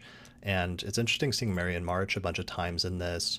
She later, I don't know if it was already at this one, but they would end up setting up an award which would then subsequently be handed out at every UAC, which is called the Regulus Awards, which is when all the organizations would get together and in certain categories give people an award, which eventually became basically like the most prestigious award in the astrological community.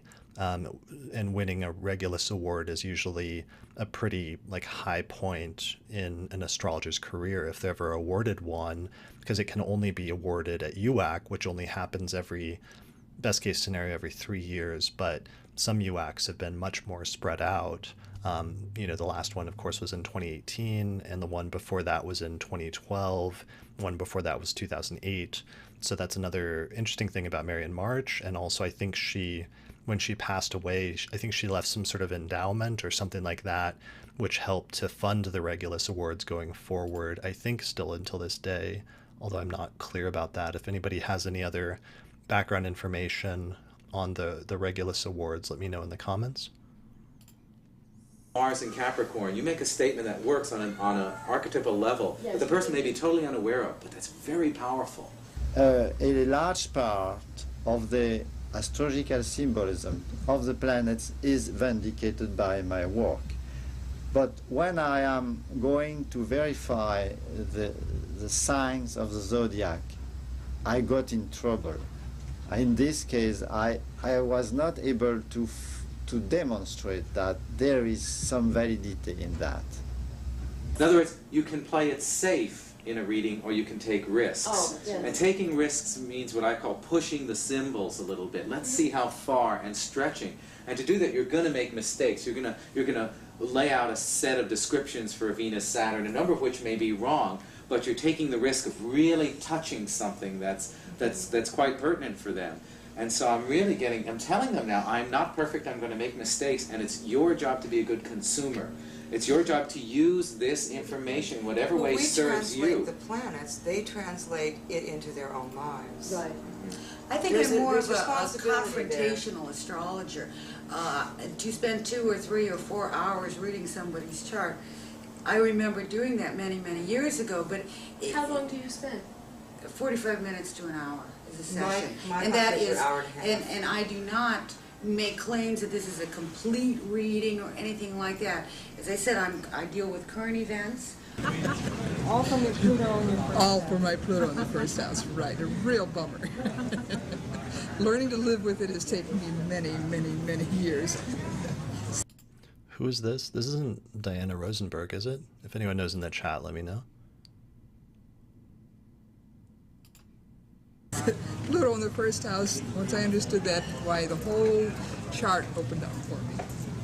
The only thing I have really going for me that is lovely is that I have Venus and Jupiter conjunct in the 9th house, and so I take it all very philosophically. Do it. So that becomes these nodes of Uranus. Now the nodes of Neptune, feel this one out, everybody, and think of the industry. The nodes of Neptune, Leo and Aquarius, 9 to 15 degrees. What's theater? What's stage? What's motion pictures? But Leo. And when did it all start? Off those degrees coming through the zodiac. Think about it. Aries rising is Scorpio in the 8th house. The concept of the warriors, Mars and Pluto, are the mental warrior and the physical warrior. So if a person has Scorpio in the 8th house, they tend to be very, very fearful of losing their identity in a relationship. Not because they're paranoid, because it could possibly happen. Hey, if you know any Scorpios, go easy. They have sticks of dynamite taped to their ears, and the fuses are sizzling. So don't expect them to just be nice and take out the garbage. And if they think you wronged them for any reason, they just trim you out of their life like fat off a rib roast. Most people's... So that was Michael Luton again, and he just sent me a message saying that he says about the play, he says, it was the greatest moment of group cooperation I ever had and opened up opportunities for astrologers who had never let the world see talents in art, music, comedy, acting. And his plays lasted from 1986, and the last one he did at UAC was in 2012. He says, I'm still grateful for the opportunities to allow friends to grow together on stage and off.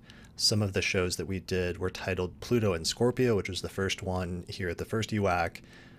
Another one was titled I Was Nostradamus's Girlfriend, which is pretty funny.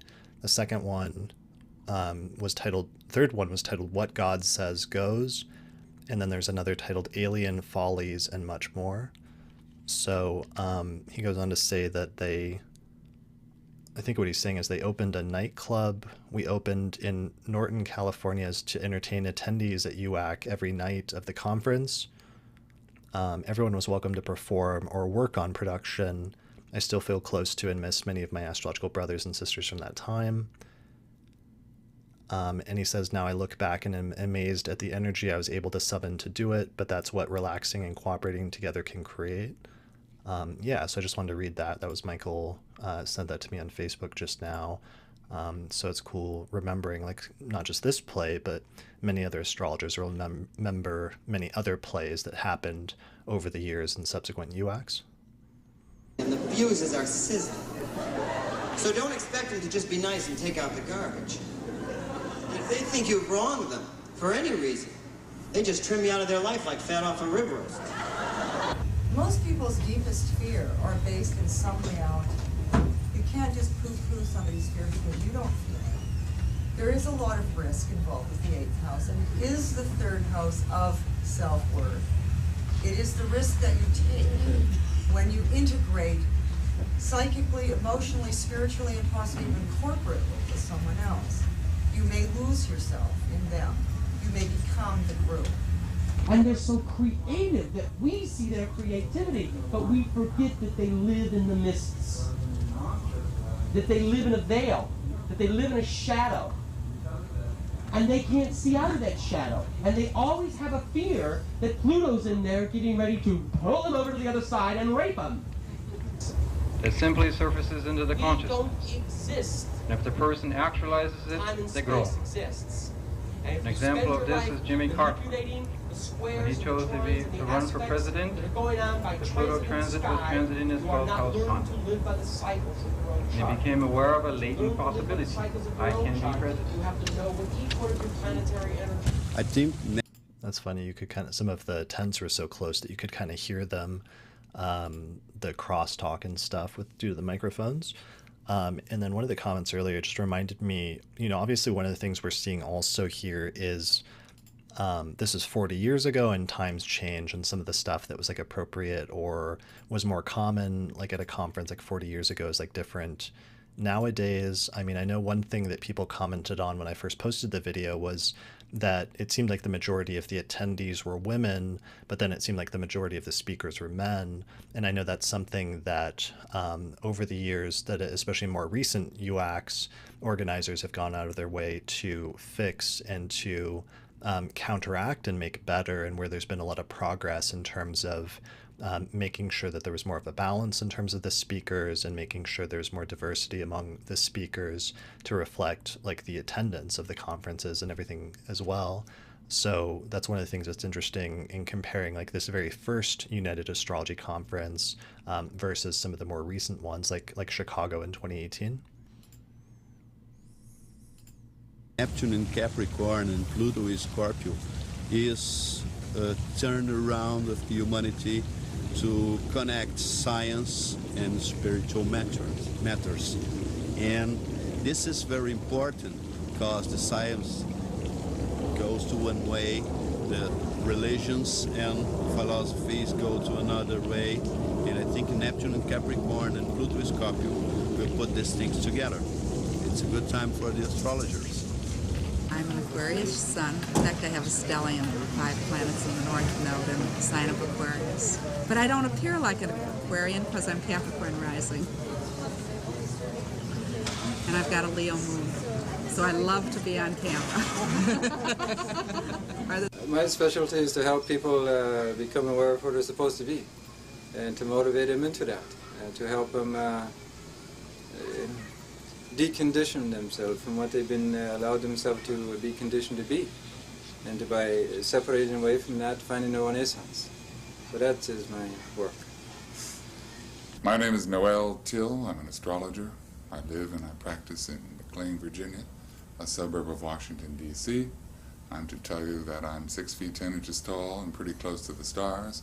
I'm also supposed to say that my sun is in Capricorn because I was born on New Year's Eve, that my moon is in Leo, which allows me to fulfill all that dramatic stuff that audiences like, and my ascendant is 0 Cancer, which sometimes helps me keep my coat buttoned with good reason.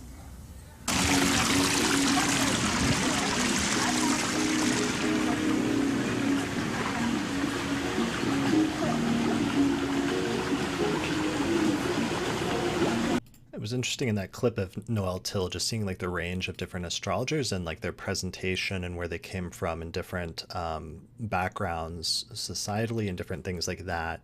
And that you had this blending together of astrologers that were like more spiritual. You got astrologers that are more into the business side of things. It was a really, in terms of just where people were coming from at that point in the astrological community, it's interesting seeing their different just backgrounds and presentations and things like that.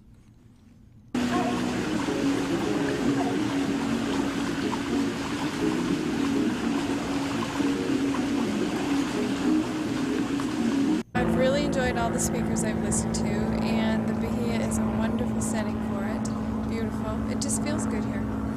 I like And your sun sign, your moon, and your ascendant. Pisces, Aries, Cancer. The Pluto, Scorpio, Neptune, Capricorn, clearly and obviously, that's a 500-year cycle. In other words, it only repeats every 500 years. And it only takes place just before or after the turn of the century. The last time it took place was in 1500 AD. And it correlates with what I call evolutionary themes or intentions or necessities for the planet, as well as the individual. So that if you simply go back in history, i.e. to the 1500 AD point and even beyond, you will find exactly the same themes at that time that you find at this time, although the context clearly is different, so the circumstances are different. From an evolutionary point of view, the actual intent, the positive intent, is to transcend all group, subgroup, and national differences, to promote a consciousness of unity, versus what has happened in history and what is happening now, progressive polarization of reality, i.e. nationalism, one subgroup isolating itself against another subgroup, I'm right, you're wrong, and polarization at all levels of reality. This is reflected through simple circumstances, merging of corporations, the monetary resource going to the hands of fewer and fewer, the progressive elimination of what we call the middle class in this country, yet another example of polarization. You have all kinds of examples of that, and you have the example of Neptune and Capricorn in the 1820s, correlated not only to the Industrial Revolution and social displacement, which we see now, but also at that time, which was called the Monroe Doctrine, with respect to South America and Central America, and we see it again with respect to Reagan and the whole Contra theme. in this country that he invaded for no real reason. So in effect what you have is history repeating itself. It's a famous cliche, but it unfortunately seems to be true. And you have all kinds of examples. Take the example of genetic engineering. Scorpio and Pluto both correlate to the RNA genetic code. And Neptune is an example now of man playing God. And I'm sure there's going to be positive applications of it, but there's also going to be negative ones. And so I think we have to be very careful in terms of our intentions, our motives, what we're actually trying to do. When I first watched this documentary, I didn't understand where his accent was from at first, and tried to look it up because I knew he was American. But then I later, because I hadn't seen him lecture before, because he wasn't as active in the community by the time I came in. But then I learned that he said that he had like an accent that was supposed to be from past lives, and that's part of his thing with evolutionary astrology. But it was one of the things I didn't understand the first time I watched this video. So the promise, of course, is to move into the Aquarian age relatively intact, with a progressive revolution in consciousness, individually and collectively, and working more towards unity. But if we don't, then we have progressive Platonian evolutionary themes called cataclysm, which enforce change, like it or not. As an example, the fellow called Jesus, he was actually on a planet with Neptune and Capricorn, and in fact persecuted with Neptune and Capricorn. Examples. Rick says in the conference that this is supposed to be his channeling voice. And I'd read some stuff that apparently this was more common in like the 1970s and 80s in some parts of the New Age community. But it was a trend that I don't think was still around by the time I came in like the mid-2000s. We are living in a solar system which is a living entity. And each part in this living entity influences all other parts. Even mankind influences the planets and the sun, and on the other side, the sun and the planets influence man. Jung speaks of 12 archetypes of human behavior, and those are the 12 archetypes. They are inborn in every human being, but by the positioning of planets, you have a selection of archetypes of an individual kind.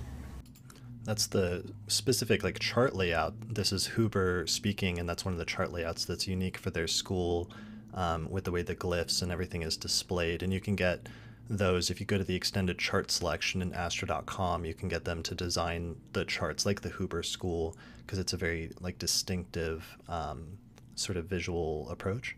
Certain signs are occupied, others are empty. So you have this archetype which is empty within you as a latency, but not in an activatable way. While planets are organs with which you can live, act and react, perceive and do something with it. And with these planets you can activate the archetypes, right? You can use those models in your behavior. So the other point that I wanted to make came up from a Chinese medicine teacher of mine, and that is that every disease, psychological or physical, serves a function. And in the removal of that disease, you create another issue. I'll give you two very quick examples. One was she had a client, a man who was a labor lawyer, very intense, high-stress work, who had severe headaches. And so she discussed this with him and felt that using Chinese medicine, herbology primarily, and counseling, she could change his condition, get rid of the headaches. But he would lose some of his aggressiveness in work, and he decided he would keep the headaches. The other case was a woman who had asthma, but she was a concentration camp victim. And to treat the asthma was helping to block the memory and the pain. And in removing the asthma, you have to address the pain. Okay, that's right. So so the whole thing is, and I really like this Chinese idea that every bit of disease serves a function in the psyche. And when you move one thing, other things shift. Even if it seems, it'll be all to the good for this guy to get over sexual problems. Well, what next? What does that serve? The aspect structure actually tells what you expect from life, what you want to reach in life, etc. So it's the basic motivational level that to most people is not very conscious, to very many absolutely unconscious. You know, they don't know what they are driving at. They believe what they have been told is important. You know, so you have a distinction. There is this basic inner motivation that wants to get somewhere in life and produce something.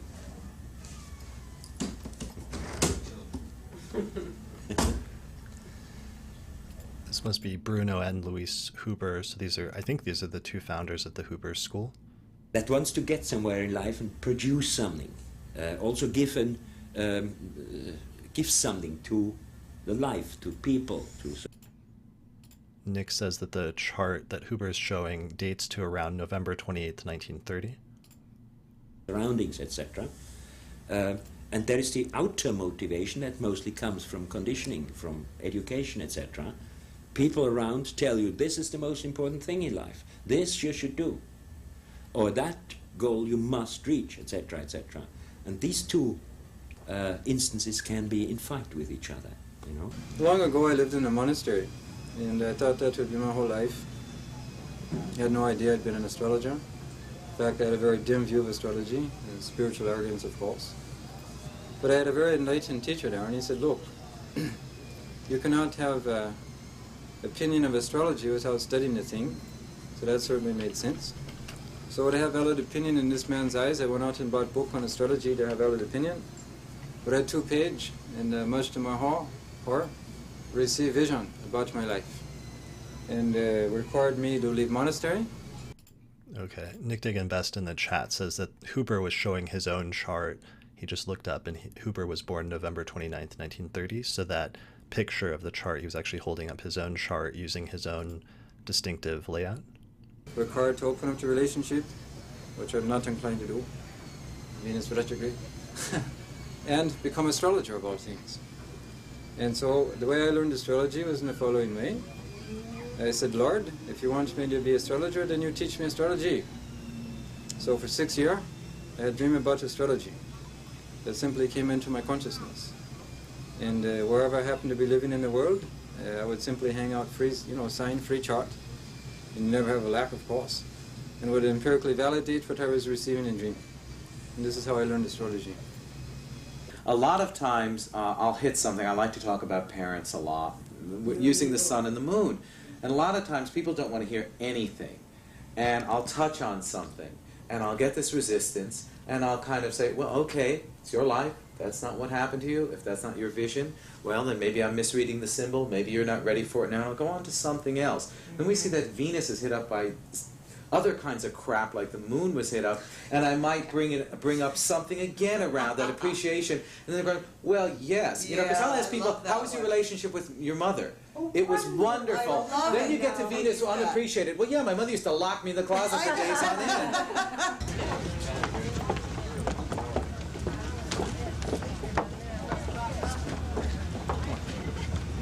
I feel that this convention is doing much more for the professional astrologer than... Is this... I think this might be Dorothy Oja, if I'm not mistaken. She looks like a younger version of Dorothy Oja. If somebody could let me know in the chat if that's right. Other groups that I've previously been a member of. They're addressing all of the modern issues, legalization in all of the states, networking, providing a better media image and so forth. How do you like the Bahia? The Bahia. It's wonderful here. I may even wind up here. Who knows? I really love California. We have a 0 Libra sun. Okay, yeah, Rick and I think Nick confirm in the chat it is. Okay, awesome. That was Dorothy Oja, who's been a prominent astrologer for a while since this time. So it's cool seeing her way back in 1986. A 20 Virgo moon, a 27 Virgo ascendant. I'm having a wonderful time. This is one of the best organized and best energy conferences that I've been to. It's in a beautiful setting. We're able to get outside and be alive and feel the energy of, nature rather than being shut up in some high-rise hotel. It's such a relief to have an opportunity to be with people who think on an intuitive plane. You can speak to most of the people that you meet here and they understand immediately what you're talking about. And you don't get that pleasure in general in the world. Plus, you're getting involved with concepts and ideas that are obtuse to the rest of society. You know, astrology is not necessarily something that's accepted by most of your comrades and on the planet. It's cool. It's cool how on the one hand how sharp like so many of the attendees are, like really smart, thoughtful astrologers and like introspective astrologers, and also that many of the ways that they're describing the conference are very similar to the way that people describe the conferences when they go there to this day, which is just that astrology can sometimes be such an isolating study that's kind of sometimes viewed as like this weird thing that oftentimes, you know, somebody's like family or friends that you grew up with may not be into astrology. So for many of us, it's something that you do on your own, for the most part. But then when people go to a conference, all of a sudden you're surrounded by people in person that actually speak the same language as you, and are doing the same thing at a high level. And it's very like a liberating experience to like have that experience for the first time going to a conference, especially a really large conference like UAC, where you meet just like over, you know, hundreds and hundreds of people that have a similar experience or speak the same language. So it's interesting hearing this woman, I'm not sure what her name is, but describing like the same thing that many people still describe today. I'm Sun Aries, Moon Pisces, Gemini rising. I have planets on the angles, which feature in my chart. The Saturn opposite Mars and the Moon opposite Jupiter. 9th house Moon. And I'm from Lancaster, Pennsylvania, Dutch country. I'm an Aquarius with a Moon in Cancer, Cancer rising. And just out here having a good time. Wish we had a few more drinks out here. My sun sign is Leo, Moon in Aquarius, Gemini rising. And my Aquarian moon is what is called a singleton moon. It's the only planet above the horizon. And so, Roger's left. Turn around, Roger. How did astrology begin? What is the genesis of astrology? What happened was this. One day, all the signs of the zodiac were sitting around waiting for a pizza to be delivered.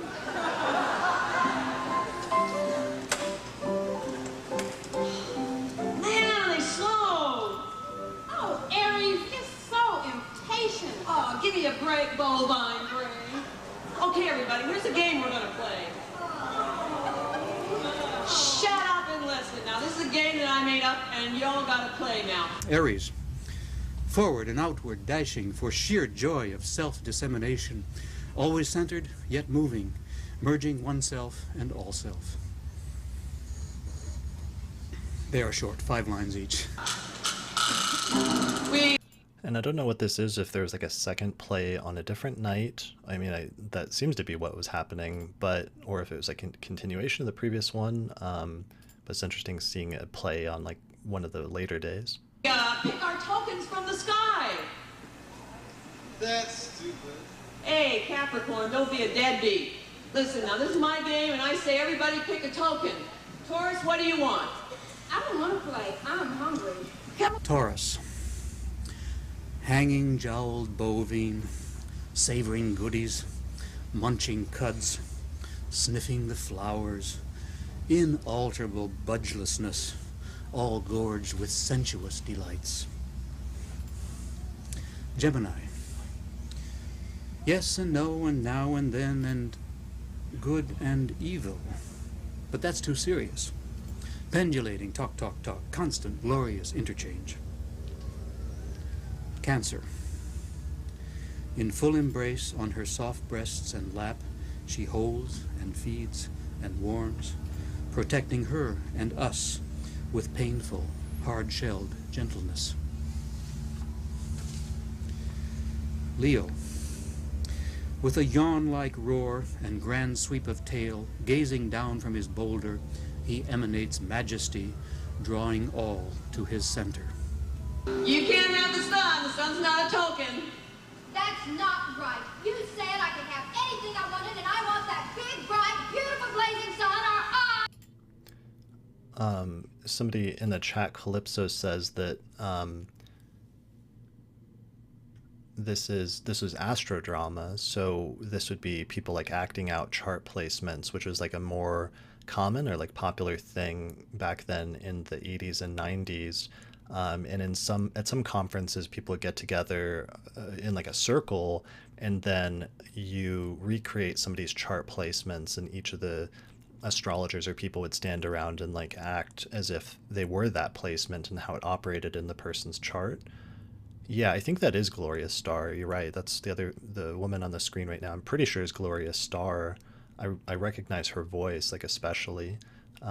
Rick Levine confirms, yeah, that's Gloria Starr. That's really cool. All right, take the sun. God, Virgo. I don't know. It's got to be exactly right. That one over there is way too big. That one's too far away. And that one doesn't even look healthy. I guess that little fast one might be all right, but it's already taken. It's okay, Virgo. I'll share it with you. Well, it's not perfect, but it'll have to do. All right. How about Libra? Oh, I really wanted to share one with someone. Libra. On silvery chains, a perfect balance of the golden weighing pans shows occasionally a wave of thoughtful uncertainty. Scorpio. In dark crevices, intensely focused inward, she ponders alone. Dwell with her and share her depths, lest the light invite her sting. Hey. Daniel in the chat says that on Sunday night they had an entertainment session called the Stand-Up Cosmics. So that's what this is that we're seeing right now. That's really cool. And Calypso says Terry Warnecki, Phoenix astrologer, is who we were seeing earlier as Virgo, who's playing out Virgo, and this is called astrodrama, Rick Levine points out. Ken Negus, who was reading the poem just a second ago, Rick Levine says that Ken was active in the NCGR and translated a lot of Johannes Kepler's works into English, which is really cool. And I know Rick especially drew on some of that for his work on minor aspects, or I can't remember what was the name that we settled on, Rick, in the minor aspects episode. I was pushing for like quantum aspects. I thought that was a pretty good name, but I know you had a different one that you preferred. Let me know in the comments. And seeing if there's anything else. Oh yeah, and Grace in the chat says that Ken Negus's wife, Joan Negus, was a fantastic astrologer and teacher from Princeton, New Jersey. Rick says not minor aspects. Well, what's the name? Like, what do we call them at this point? Let me know. Harmonic aspects, right? Okay, sorry. That is a really good name. Harmonic aspects. All right, so see the episode that I titled Minor Aspects just so people would find it, so it'd show up in search results, but see that episode that Rick and I did for a discussion about that, and Rick's point about them being just as important as the other aspects. Calypso says, in case you missed it earlier, Aries was Layla Alam, who is Jack Alam's daughter, and Jack Alam was a famous actor. I'm not familiar with that, but that's pretty cool. All right, harmonic aspects. Good, good. All right, here we go. Scorpio. Pick a token. Come on.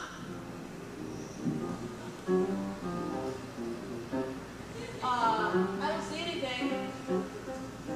Never mind.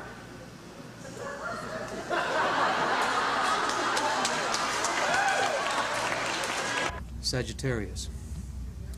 Arching his arrow, infinite circumference his constant aim. For man-horse embraces all, from forest unto the stars.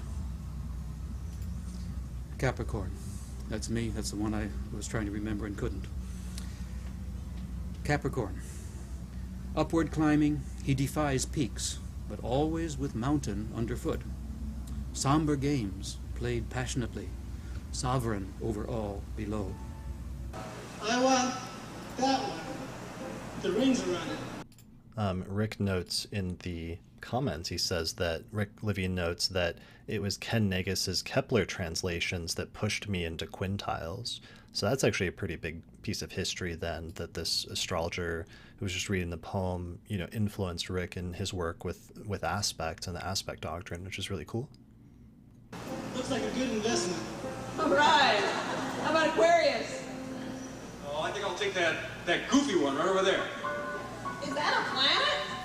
Who cares? Okay. Pisces. Oh, I don't really care. I'll just take whatever's left. Aquarius. With glistening eyes, peering through all to the clouds, he pours out wisdom, designed for no one, because everything's for everyone. Pisces. The water refracts her image. You cannot know her disposition. And then there are two of her. She, they are one with the sea. Bravo. My sun is Pisces, my moon is Leo, and my ascendant is Gemini. And I feel that this conference has been excellent. It's really been mind-expanding. And people like Jeff Green really helped me to understand how related our consciousness has to be, how we have to relate all these points to every other point, and when we're doing a chart and when we're understanding life, and how everything is really cyclic, and it's really integrating me and grounding me tremendously. I think it's been fantastic. Does anybody not really understand what hypnosis means right here? You all feel comfortable with this then, that it is self-hypnosis? Oh my goodness, there's many of you. Self-hypnosis, that's all it is. You allow it. Nobody can hypnotize you unless you want to be hypnotized. And you don't say anything unless you want to say it. You don't spill your guts and start talking about your sex life unless you want to talk about it in an altered state. Then you have to ask, to point to this sun and say, what has happened when you've been 6 or 7 years old? And then very subtle and very sensitive you have to ask this. You must not say, aha, here's the sun, and maybe this, when you have been 6, your father has kicked you or something. This is not the right way to counsel. And when you are a therapist and when you use analytical psychology or psychosynthesis, it's to be very sensitive. What has happened? The positions of Neptune and Pluto in Capricorn and Scorpio are probably the most significant and most important things going on right now. And people who have things in their chart aspected by Neptune and Pluto are coming to astrological conferences because their lives are in crisis. I have a Capricorn sun sign, a Sagittarius rising sign, and a Pisces moon, so I've been tending to attract and meet the Pisces Sagittarian types, which is an interesting affirmation of how our energy comes back to us. I think when Neptune was in Sag, it got so... There's Donna Cunningham's. This is Donna Cunningham, who was a prolific author and also did the Astrologer's Memorial, as we talked about earlier, and also wrote a popular blog. She was actually one of the early astrologers that got really into astrology blogging starting in the mid-2000s, I think. And I think her website's still out there, and you can read her works, even though she's since passed away. Sort of ridiculous. You know, that was the all things are possible, you can do anything you want, the metaphysical kind of head where you can visualize and create anything you want. Also, publishing of the occult was very widespread. Lots and lots of books got published. But I think now that Neptune has moved into Capricorn, it's sort of like we're going to concentrate more on what works. You know, what of all that proliferation of ideas actually has practical application. Neptune and Pluto are probably better suited than any other planet to produce a total life changeover and crisis. And since they are in Scorpio and Capricorn, it's the Scorpios and Capricorns who are hurting. An astrologer rarely sees someone who comes into his or her consulting room and says, everything is wonderful. I'm making lots of money, I love my wife, I have great kids, I have a wonderful house, please read my chart. This does not happen. They come in and say, everything is terrible, I just lost my job, I hate my wife, and the kids are coming down with awful diseases. Then they come to see the astrologer. Then they start looking after their souls. Then they start going to astrological conferences. It's like an interesting point that's sometimes commented on, that sometimes, you know, people can sometimes come across astrology during the process of a inward search for answers, or sometimes during like a dark night of the soul. It doesn't always happen that way, but it's an interesting sort of point that he's making there about that. And the more traditional professions are also opening up more to certain kinds of ideas, like using visualizations on cancer patients or something like that. You know, or nurses and doctors learning touch for health. But these are actually taught in universities, so it's sort of like the cream of the crop. It rises to the surface. The really high quality stuff will go more into the traditional professions and not be seen as so unusual or so far out. If I tell you your wife is gone and she's not coming back. This is J.H. Jacobs, right? Could somebody confirm in the audience? Or that she is coming back. Oh yeah, that's right there. Okay. You know, that certainty, that second opinion, that insight, and whatever else we discussed, might easily be worth the $100 an hour that I charge. But if I told you I can make your wife come back, what's that worth? $1,000, $2,000? If I say which stocks are going up and which are going down, and you invest your money, that's worth something. But if I or someone else pretends to say, oh yeah, I can take that stock you've already invested money in and make it go up, that kind of scam, if people believe it, is dangerous. You know, some people may believe they can change the future. I believe people can change their own future. And working together, we can change societies and the world's future. But I don't think anyone can have that kind of influence on another individual or a corporate entity or a governmental organization. My sun is Aquarius, and my ascendant is also Aquarius. I have the sun in the first house. I have a Leo moon and a couple of fixed T-squares, which I always throw people a little bit to when they find out how stubborn I can be. Aquarius doesn't have a reputation for being a stubborn sign, but you have to remember that it is fixed even though it's air. I also have Sun square Saturn, which gives me a certain amount of ambition, and a Jupiter ruled midheaven. I think the most significant factor in my chart is a very active 12th house, and I find that many astrologers have either strong Pisces, strong Neptune, or an active 12th house. I don't think, despite what most people seem to think, that there is a particular degree or a particular sign that has to do with astrology. I really don't think that gets you into it. I think there are certain tendencies in a chart. In my particular case, I would say that the 12th house moon and some of my T-squares make it very important for me to help others, to do counseling, which is what I chose astrology to do with. Or rather, I chose astrology to do the counseling with. Now, what I mean by an active 12th house is that I have 3 planets there, Mercury, Venus, and Jupiter. And that is a lot of power in one house. And when you first get into astrology and learn about the 12th house, you find out that it's very secretive and very traumatic and sometimes very sorrowful. Mine hasn't worked that way for me. I find that writers need some 12th house aspects or 12th house planets, unless you write on the bus a lot. I mean, if you're comfortable writing in public, then you don't need a 12th house. But if you do write, like most of us write, you write in the 12th house. Hermann Hesse lived in a few villages down the road, across a little mountain, a place called Castagnola. And of course, his life was totally changed when he first went to India. He had a very similar chart to a very dear friend of mine, Eric Maria Remarque, who wrote the book All Quiet on the Western Front, The Arc of Triumph, and those books. They had exactly the same chart.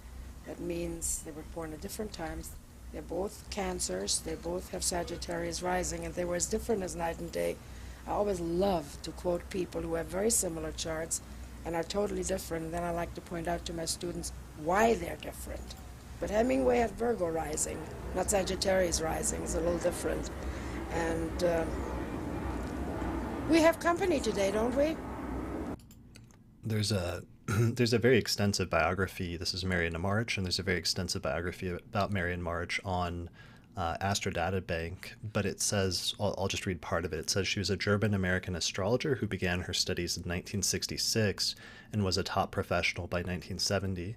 She co-authored with Joan McEvers, who is the woman that appeared just before her, the best-selling 6-volume series entitled The Only Way to Learn Astrology. By 1984, 50,000 books had been sold. Marion was the co-founder of Aquarius Workshops in 1973, and editor of Aspects Journal from 1973 to 1979. In 1986 and 1989, she served as the director of UAC, as well as co-founder and director of AFAN. Along with Neil Mickelson and others, Marion was one of the instigators in establishing the United Astrology Congress, lovingly known as UAC, 1986. Together with an outstanding group of people, she coordinated that one, most of 1989 in New Orleans, and the Washington, D.C. conference in 1992. Oh yeah, there's one more actually relevant piece. It says, she's an internationally known and respected lecturer and teacher who has received many awards. Her honors include the PAI Award, the Aquarius Workshops Award, the Regulus Award, which she won twice, and her listing in Who's Who Among Women in 1985. So it goes into a bunch of other stuff, but just really important sort of background information about who she was as a really important figure in the community that may not be as well known nowadays.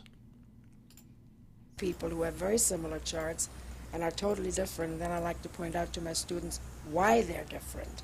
But Hemingway had Virgo rising, not Sagittarius rising. It's a little different. And we have company today, don't we? That one isn't as pretty as the other one. The other one was sleeker, didn't you see? It was beautiful. Rick Levine in the comments says that Marion used to say that Uncle Herman, quote unquote, was a family friend. So that's really funny. That's really interesting. Remark was, of course, Marlene Dietrich was his one of his the loves of his life. I think he was the love of her life, though a little bit more than she was the love of his life.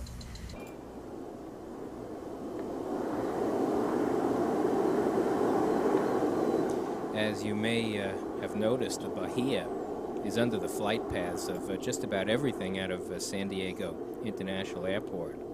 So I figured I'd get some shots here on the morning of the last day. A few more interviews and then a grand finale. And UAC 86 will be history. Well, I think with Gemini on the mid...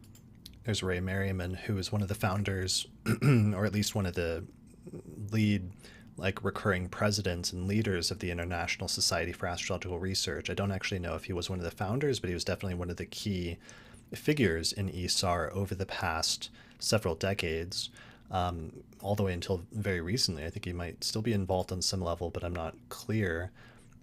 So he would later become involved in being one of the core organizers of UAC in many subsequent years. I'm not sure if he already was at this point, if he was already president of ESAR.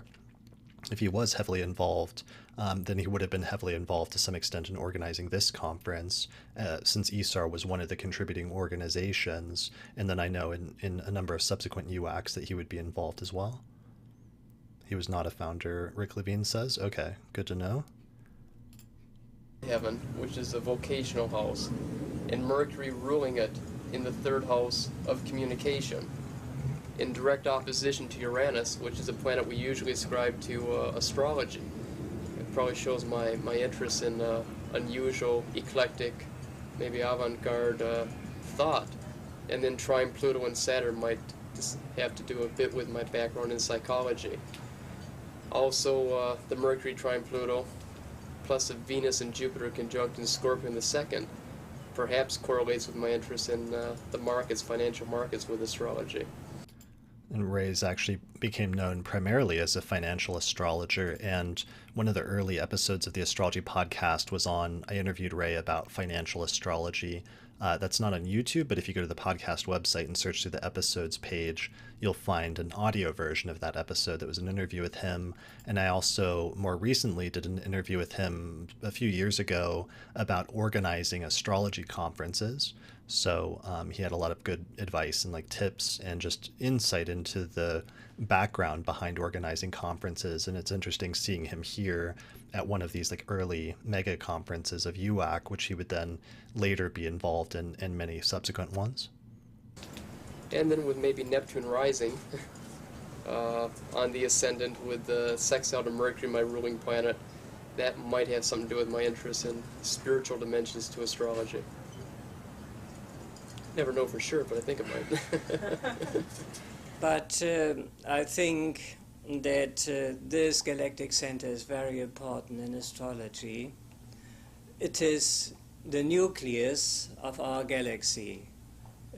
Our galaxy consists of about 200 billion stars revolving around that center.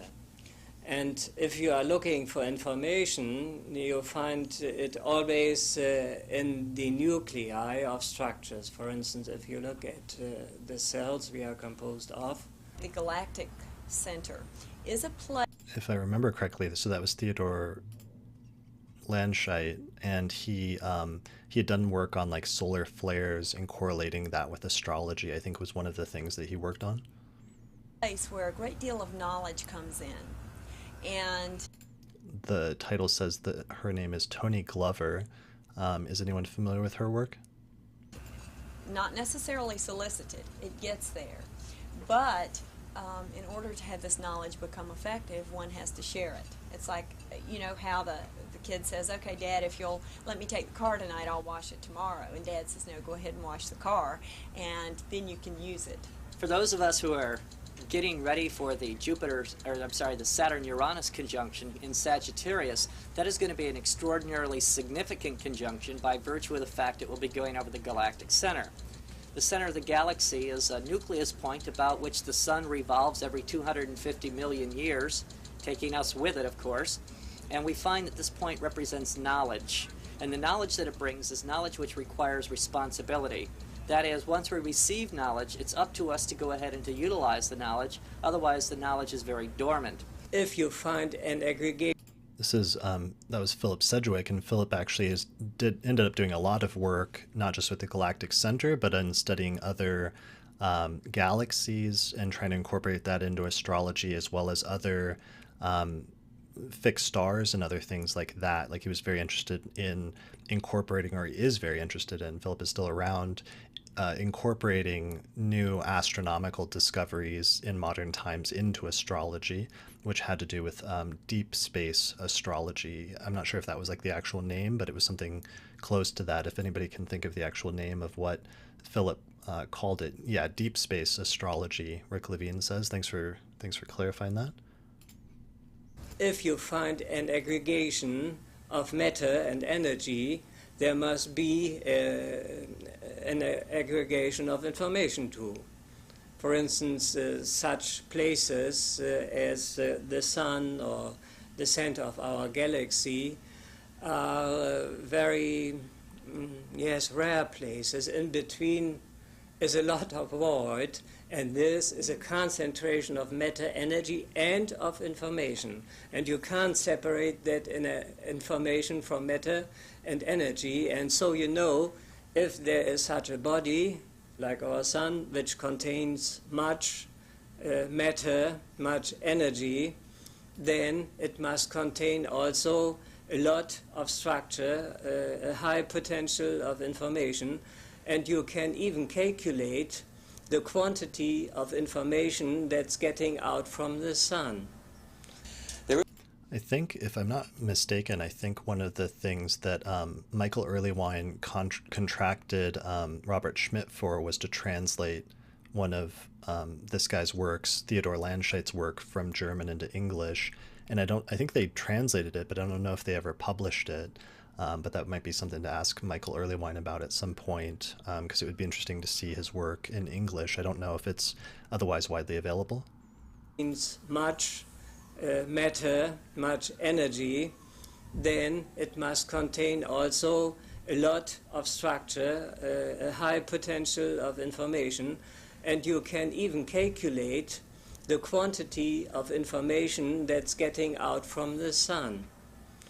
There is a Saturn-Uranus conjunction that is going to take place at 29 degrees of Sagittarius, which is the solstice point of the soul entering the body. And it means that when that Saturn-Uranus conjunction takes place at 29 degrees Scorpio, its solstice is 0 Capricorn, and there is a splitting in the universe. There is a splitting of the way. There is an eclipse in a Saros cycle that is going to take place at that time, which started its origin in 1926, which means that there is a brand new soul group that is going to be entering, and they'll probably enter off that Saturn-Uranus conjunction. I feel that that is going to be like a huge enlightening period, and I think we're in preparation for the end of 87 and 88 for that conjunction. It's really cool both thinking about some of the like political and geopolitical changes and stuff that did end up happening then under some of those alignments in the late 80s and early 90s, but then also thinking about, you know, many of the people that were born during those years then that have come of age over the course of the past decade or so, especially in the astrological community, and seeing many of those people have their Saturn returns and stuff over the past decade, and then the huge influx of astrologers that have come into the astrological community over the past several years. It's interesting seeing some of the people's comments about that here. So as we watch Saturn and Uranus move over this point, the thing that we're going to see is people are going to be gaining new information, which is going to give them both a level of stability in their own personal life and collective life, as well as it will give them the information on changes they need to meet the needs of the galactic center, which require that we approach things from a more progressive orientation, shying away from, well, that's the way we've always done it, and allowing ourselves to pursue the unknown with a tremendous enthusiasm and optimism as to the results that we might get. I'm a Gemini sun. Yeah, I feel like a lot of that, instead of manifesting like immediately in the later 80s, actually has manifested a lot in many of the people that were born during that time, just because I'm thinking about some of those people and how they had their Saturn returns over the past decade, when Saturn was going through Sagittarius and when Saturn was going through Capricorn, activating the co-presence with like Uranus and Neptune, and how we saw many of them experience their Saturn returns kind of matches a bit of what Philip's talking about there. Capricorn moon, a Libra ascendant, and I'm having a marvelous time. The most wonderful thing I think about the convention is being with a group of people who speak the same language, because when you've been in astrology for a while, it structures your perceptions and the way you view the world, and it's magnificent. It's a wonderful experience. I have the sun in Capricorn, moon in Cancer, and ascendant, and I think it's fabulous. I think the convention was an opportunity for people of like minds to get together and share and join in the astrological circle. For me, it's just been a wonderful experience. Basically, it's been a great conference. I have the sun in Scorpio, the moon in Scorpio, and 3 other planets in Scorpio, so I sort of like things that are hidden. And I'm a Libra with the moon in Aquarius, beginning Aquarius, Scorpio ascendant. And it's a wonderful convention. I was just thinking how much I enjoy conventions that are have so much input and a lot of people of like minds and a beautiful atmosphere. And I can't say much about the food that we had at the 2 dinners. That was pretty bad. The interchange, the kinetic energy that happens when you get upwards of 1,000 astrologers together is something that's very dramatic and exciting for the profession, and very entertaining and stimulating for me personally.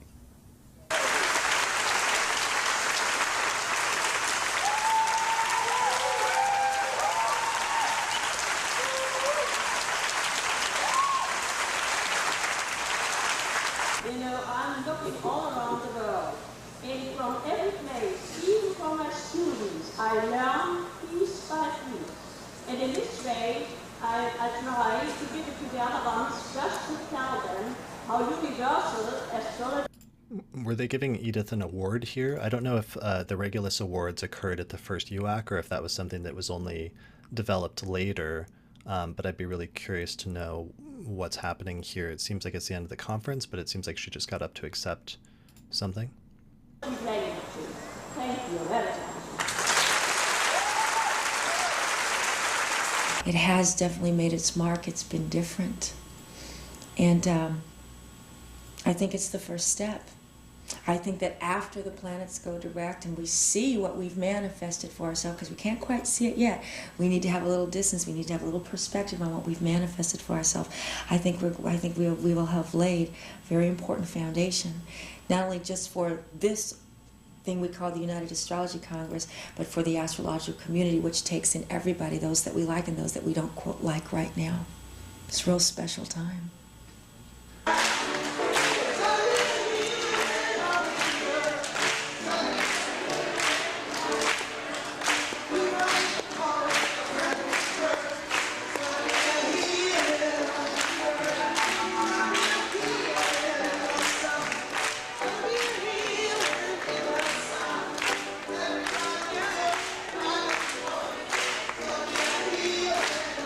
So as we move through the horoscope, we gradually transform our potential reality that has come into existence at conception into our actual reality, until at the moment of death, we've utilized all of our potential and our life is actual.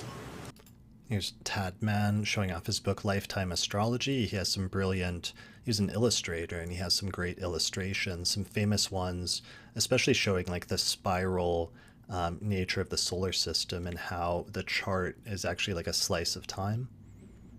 The sequence is complete, and the Ouroboros snake has bitten its tail outside of time. In the comments, Lisa says that UAC history compilation for UAC 2018 said that the 1989 conference had the first Regulus Awards. Okay, so this wasn't a Regulus Award they were giving away to Edith Wangren, but it seemed like they were giving her some sort of honor or award, but perhaps that's what gave them the idea that at future conferences that they should have like an actual award ceremony.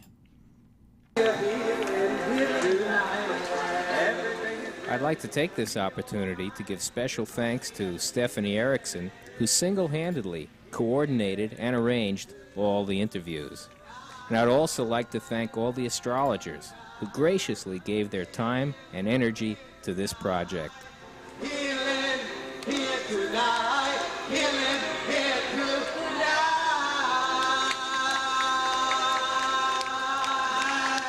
Kelvin, Michael, you are 86. Thank you. Let the balloons go. Let them go. Let them go.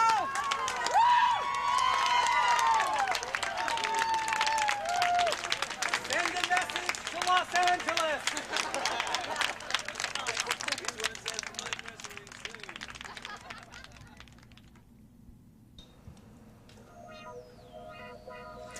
I would also like to thank the technical crew, and that would be Omar Kish and Sarah Steinberg, and also Rachelle Young, the sounds person.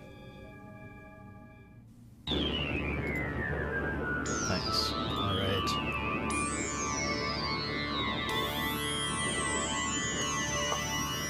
This is the production company like opening, but I actually moved to the end of the video. It used to be in the beginning.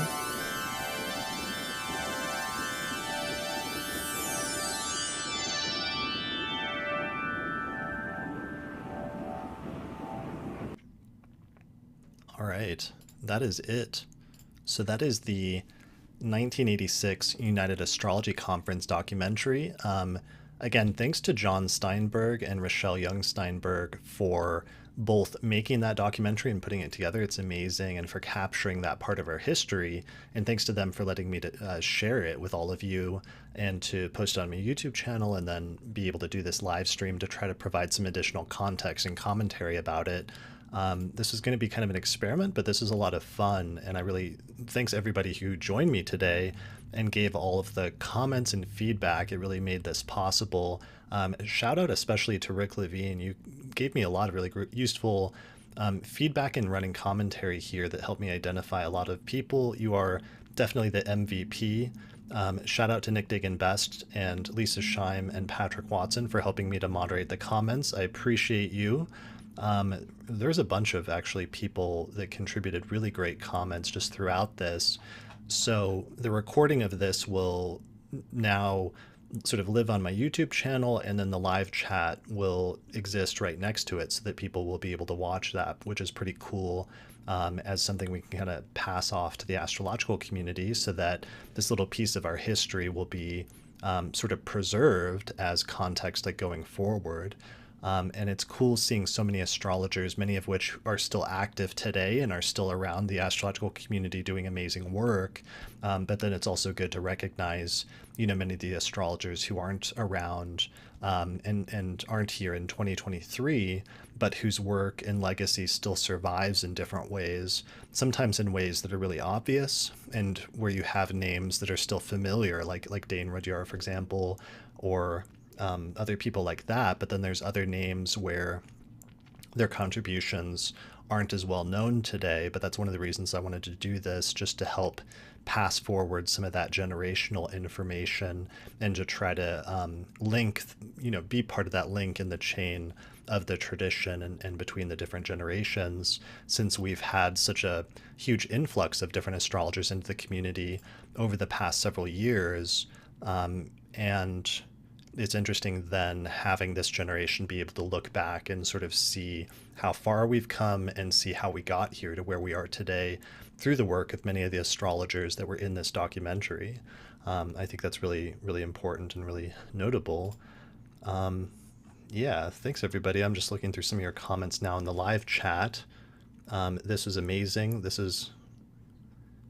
think I will do more of these. If you want to see more commentaries or more sort of archival footage on astrology like this in the future, let me know. It's definitely something I'm interested in, just because it seems like a good way to fulfill part of my personal interest and sort of mission to document the history of astrology, which includes not just ancient astrology, but also the recent history of astrology in modern times. Because as we can see, there were major historical events that were happening not that long ago, but sometimes this stuff doesn't get fully documented in the moment unless you have people, for example, like John and Rachelle, who documented this by making this documentary.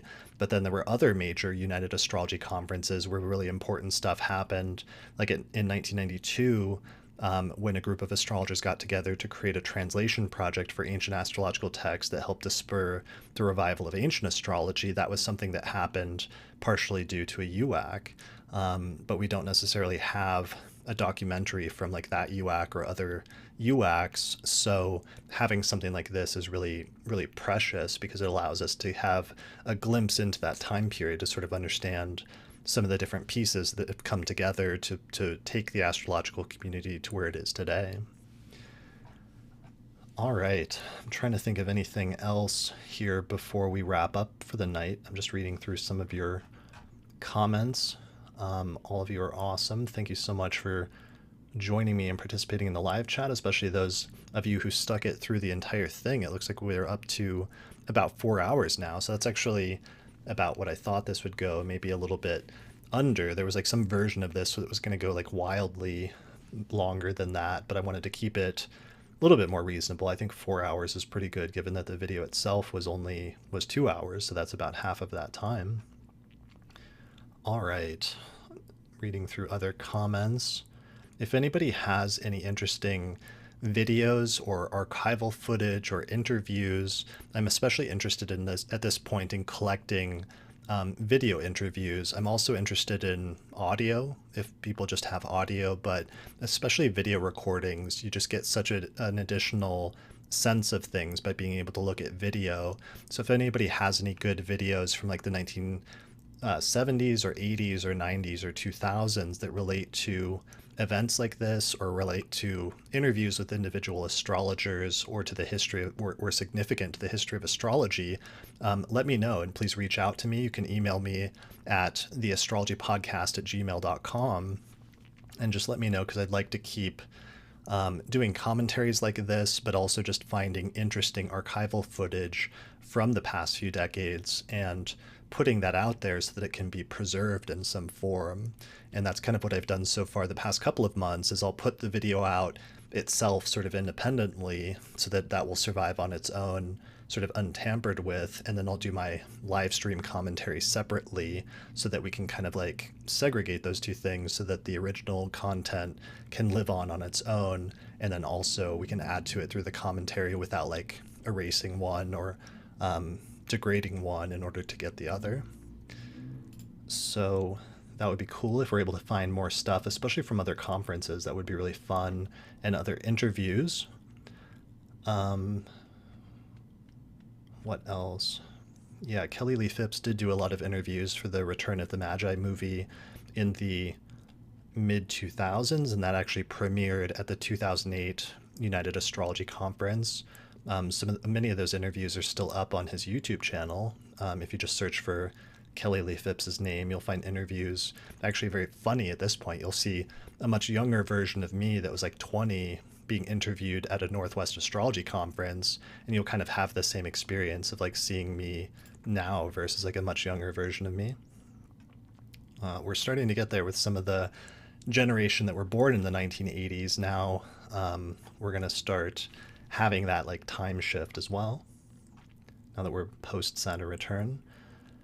All right, just looking through the rest of the comments.